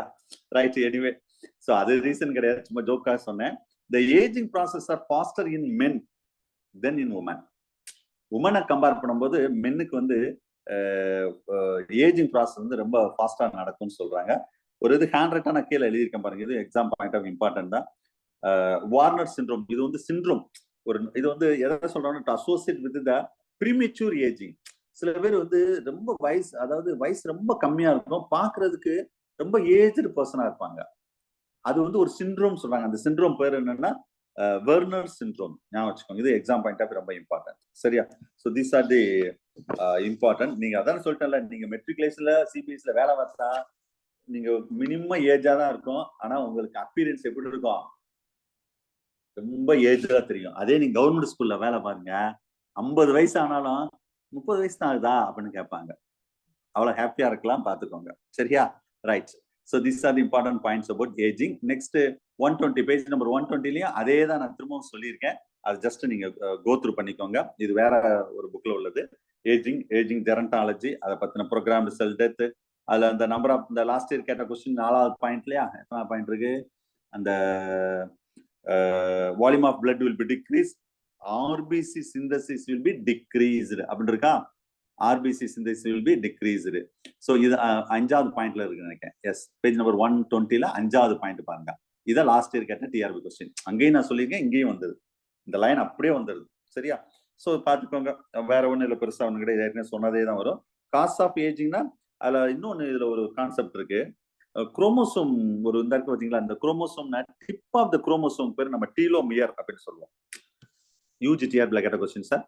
ஒரு குரோமோசோம் இருக்குச்சுக்கோங்க சார், ஒரு 5 மினிட்ஸ் எக்ஸ்ட்ரா எடுத்துக்கிறேன் கிளாஸ் இன்னைக்கு. ஓகே, அப்படிதான் இந்த சிலபஸ் அப்ப முடியும். ஸோ அப்ப இந்த டிப் இருக்கு பாத்தீங்களா, இந்த டிப்புக்கு பேர் தான் நம்ம என்ன சொல்றோம்னா டீலோமியர் அப்படின்னு சொல்றோம். அப்ப டீலோமியர் கான்செப்ட் என்ன சொல்றாங்கன்னா, the telomere of that chromosomes are shortened. இந்த டீலோமியர் வந்து ஷார்டன் ஆகுதுன்னா அது வந்து ageing gene will be regulated with that, regulate that age of each cells. ஒவ்வொன்று எல்லாமே ஜீன் தான், நம்ம ஜீன் தான் காரணம் மெயினா வந்து. சரியா? அதுல ஒவ்வொரு தியரிஸ் சொல்லியிருப்பாங்க. அதுல மல்டிபிளஸ் தியரின்னு ஒன்று, எரர் கேட்டாஸ்ட்ரோபிஸ் தியரின்னு ஒன்று சொல்லியிருப்பாங்க. சரியா? மியூட்டேஷன் டிஎன்ஏல ஏதாவது மியூட்டேஷன் நடந்தால், எரர் கேட்டாஸ்ட்ரோபிஸ்னா டிரான்ஸ்கிரிப்ஷன் டிரான்ஸ்லேஷன் ஏதாவது பிரச்சனை நடந்தா இந்த மாதிரி. ஆனா இந்த டீலோமியருக்கும் ஏஜிங்க்கு சம்பந்தம் இருக்கா சார்? சம்பந்தம் இருக்கு, ரிலேஷன் இருக்கு. இந்த குரோமோசோம் ஹேவ் த பெர்மனன்ட், அதாவது என்ன சொன்ன ஒரு கேப் மாதிரி வச்சுக்கோங்களேன். Sorry, the end of that other telomere, the length of the telomere gets shortened. இந்த telomere ஷார்ட் ஆகுதுன்னு வச்சுக்கோங்களேன், லென்த். அப்ப ஏஜ் telomere வந்து ஷார்ட் ஆனா ஏஜ் வந்து இன்க்ரீஸ் ஆயிட்டே இருக்கும். அப்ப shortening of telomere due to the, ஏன் ஷார்டனிங் ஆகுதுன்னு கேட்டா activity of the enzyme telomerase. அந்த என்சைம்னால தான் டீலோமிரேஸ் வந்து ஸ்டார்ட் ஆகுது. அப்ப the telomere, the length artificially we can maintain. எப்படி மெயின்டைன் பண்ண, அந்த டீலோமிரேஸே சிந்தசிஸ் பண்ண விடாம செஞ்சு அந்த டீலோமியர் வந்து நம்ம ஷார்ட் ஆகாம இருந்தா நம்மளுக்கு ஏஜே ஆகாது பாத்தீங்களா அப்படின்னா 3 சயின்டிஸ்ட் கண்டுபிடிச்சிருக்காங்க. ஒரு பேர் போட்டிருப்பாங்க, 3 சயின்டிஸ்ட் பேரு, அவங்க போட்டோ கூட இருக்குது. இதுக்காக அவங்களுக்கு நோபல் பிரைஸே கிடைச்சிருக்கு சார், சும்மா கிடையாது. 2009 இதுக்காக ஏஜுக்கு முக்கியமான காரணம் டீலோமிரேஸ் அந்த என்சைம் தான். அதாவது ஏஜ் அந்த டீலோமிரேஸ் வந்து டீலோமிரா வந்து அது டிசால்வ் பண்ணி அது அப்படியே ஷார்டன் பண்ற மாதிரி தான் ஏஜ் வந்து நமக்கு வந்துடுது அப்படின்னு சொல்றாங்க. Okay, so these are the important points regarding the ageing. ஓகேவா, ரைட். அடுத்தது பேஜ் நம்பர், இன்னொரு 5 மினிட்ஸ் மட்டும். பேஜ் நம்பர் 120, அவ்வளவு சிலபஸ் முடிஞ்சு. இந்த 120ல இருந்து கடைசி 131 வரைக்கும் exam point of view very important. சரியா, இது நான் ஏற்கனவே சொன்னதுதான், ஜஸ்ட் நீங்க கோத்ரூ பண்ணிக்கோங்க போதும். ஃபர்ஸ்ட் பாருங்க, த கிரே கிறிஸ்டன் நான் ஏற்கனவே சொன்னதான். இந்த டேபிள் பாருங்க, இந்த டேபிள் சார் ஒரு 5 மினிட்ஸ் எக்ஸ்ட்ரா எடுத்துக்கிறேன், கொஞ்சம் வெயிட் பண்ணுங்க. இதுல யூஜி நல்லா கவனிங்க, யூஜி டிஆர்பிக்கு வெரி இம்பார்ட்டன்ட். Page number 122. இதுல என்னன்னா ஆம்பியாக்சஸ், பிராக், சிக்கு, எம்பிரியோ, பிஜிலையும் கேட்டிருக்காங்க. Okay, cleavage and gastrulation. ஏன்னா கிளிவேஜ் வந்து எப்படி நடக்குது இந்த கிளிவேஜ், அதுதான் நம்ம பேஸ் பண்ணி சொல்றோம். இதுல ஃபர்ஸ்ட் கிளிவேஜ் மெரிடியோனல், ஆம்பியாக்சஸ்ல பாருங்க, ஃபர்ஸ்ட் கிளிவேஜ் மெரிடியோனல்.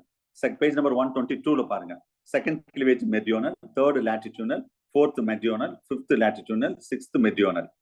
6th இருந்து 7th ஆன்வர்ட்ஸ் இர்ரெகுலர். அதுக்கடுத்து என்னன்னு நம்மளுக்கு தெரியல, கிளிவேஜ் ஞாபகம் வச்சுக்கோங்க. ஸோ அப்ப எக்ஸாம்ல எப்படி சார் கேட்பான்னு கேட்டா, இந்த amphioxus 4th cleavage what type of cleavage அப்படின்னா கேட்பாங்க. இது கொஞ்சம் நீங்க பைகாட் பண்ணி தான் ஆகணும். இதுக்கு என்ன செய்யணும்னா, நான் ஒரு ஃபார்முலா சொல்றேன், அந்த ஃபார்முலா மட்டும் ஃபர்ஸ்ட் பாருங்க. ஆம்பியாக்சஸ் பொறுத்தளவு M M L M L M இதை மட்டும் மைண்ட்ல வச்சுக்கோங்க, வேற எதையும் மைண்ட்ல வச்சுக்கிறாங்க. அப்ப first cleavage meridional, second meridional, latitudinal, meridional, latitudinal, meridional. 7th cleavage onwards irregular. அவ்வளவுதான், முடிஞ்சு வச்சு ஆம்பியாக்சஸ். இதே மாதிரி ஃப்ராகுக்கு ஞாபகம் வச்சுக்கணுங்களா, M M L M M L, அவ்வளவுதான் ஃப்ராகுக்கு. சிக்குக்கு எம் எம் விவி, வினா உங்களுக்கு தெரியும் வெர்டிக்கல். மேமல்ஸுக்கு 2 வி தான், வெர்டிக்கல் வெர்டிக்கல். 3ஆவதுல இருந்து இவ்வளவு. இதை மட்டும் பைகாட் லேசா ஃபர்ஸ்ட் லெட்டர் மட்டும் சொல்லியிருக்கேன், வேற ஒன்றும் கிடையாது. ஃபர்ஸ்ட் லெட்டர் மட்டும் ஞாபகம் வச்சுக்கோங்க. இதுல என்ன கொஸ்டின் கேட்டாலும் இதுல எழுதிக்கலாம், மைண்ட் வச்சுக்கோங்க. சரியா, ரைட். ஸோ அதுக்கடுத்து நெக்ஸ்ட் 2 டேபிள் சொல்லியிருக்கேன், அது கேஸ்ட்ரேஷனோட கம்பேரிட்டிவ். அதெல்லாம் நான் ஏற்கனவே சொன்னதான், நீங்க ஜஸ்ட் ரீட் பண்ணிக்கோங்க போதும். ஓகே, 123ல ஹேண்ட் ரிட்டனா எழுதியிருக்கேனா ஏதாவது? Yes sir. Yes sir. Okay okay, right right, meet பண்ணிக்கோங்க. கவனிங்க, மார்போஜெனிக் மூவ்மெண்ட் இன் ஆம்பிபியன்ஸ். நல்லா கவனிங்க, இந்த கேஸ்ட்ரேஷன் ஃபர்ஸ்ட் என்ன நடக்கும்னா, கரெக்ட் சீக்வன்ஸ் சொல்றாங்க, வேற ஒன்றும் கிடையாது. இன்வாஜினேஷன், இன்வல்யூஷன், எபிபோலி. அப்ப ஆம்பிபியன் பொறுத்தளவு கடைசியில் அந்த பிளாஸ்டோபோர் வந்து க்ளோஸ் ஆயிடும். இப்படி வருது பாத்தீங்களா, இப்படி இந்த பிளாஸ்டோபோர் வந்து என்ன செய்யும்னா அப்படி இப்படி க்ளோஸ் ஆயிடும், இப்படி பேர்ல்ஸ்டா இப்படி இருக்கும், ஞாபகம் வச்சுக்கோங்க. அப்ப ஃபைனலா அப்ப ஃபர்ஸ்ட் இன்வாஜினேஷன் உள்குழியுது, அடுத்தது இன்வல்யூஷன் நடக்குது, இன்வாஜினேஷன், இன்வல்யூஷன், அடுத்தது என்ன நடக்கும், எப்பிபோலினா மேற்படர்தல் அப்படின்னா இந்த இடத்துல இப்படி மேல அப்படி படறது. அப்போ ஃபைனலா இது வந்து இந்த எம்பிரியோ இது வந்து பிளாஸ்டோபோர் க்ளோஸ் ஆகும். இந்த கரெக்ட் சீக்வன்ஸே கேட்டிருந்தாங்க, அதுதான், வேற ஒன்றும் பெருசா கிடையாது. ரைட். மற்றபடி இந்த கீழே ஒரு பாத்தீங்களா 123ஆம் பக்கத்துல அது ஒவ்வொரு சார் இது எல்லாமே என்னன்னு சொல்லிடுறேன். முதல்ல டிஃப்ரெண்ட் காம்படிட்டிவ் எக்ஸாம்ல கேட்ட மல்டிபிள் சாய்ஸ் கொஸ்டின் அப்படியே டைப் அடிச்சிருக்கேன், வேற ஒன்றும் கிடையாது. சரியா, ரைட். ஸோ நீங்க அப்படியே இதை ரீட் பண்ணிக்கோங்க. நான் போர்டு லெட்டர்ல கொடுத்துருக்கிறது ஃபுல்லா ஆப்ஷன்ஸ். ஓகேவா, ரைட். அதே மாதிரி இந்த 124லயும் ஹேண்ட் ரைட்டர் எழுதியிருப்பேன்னு நினைக்கிறேன். அதாவது the zygotic cells that invade that endometrium to begin the process of implantation of trophoblast. நான் ஏற்கனவே சொல்லிட்டேன், இது டிஆர்பில கேட்ட கொஸ்டின், ஆல்ரெடி 2019ல கேட்ட டிஆர்பி கொஸ்டின், ட்ரோபோபிளாஸ்ட். அதே இது நான் நீங்க ஹேண்ட் ரைட்டர் எழுதியிருக்கேன், அதுலயே நான் கீழே வந்து ஒரு 10வது லைன் 12வது லைன்ல பாருங்க, அது இருக்கும். Mother uterine the surface, the name is the trophoblast. 2019ல கேட்ட கொஸ்டின். ஐ மீன் இது cleavage correct sequence zygote, morula, blastula, கேஸ்லா.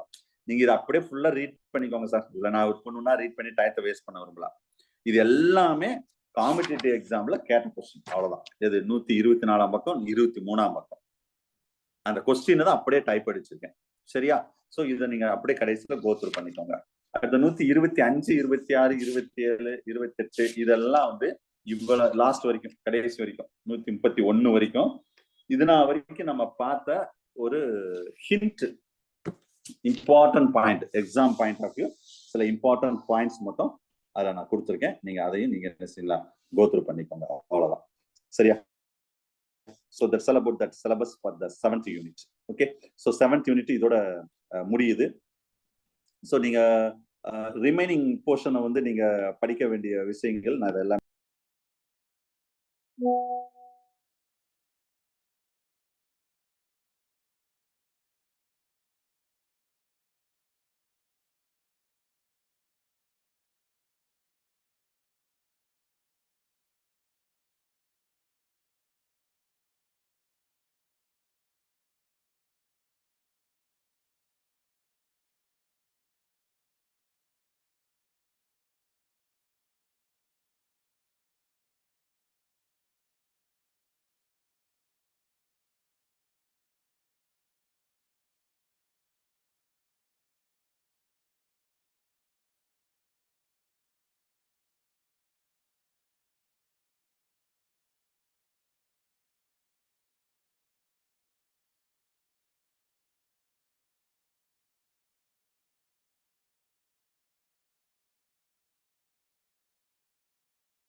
Yeah.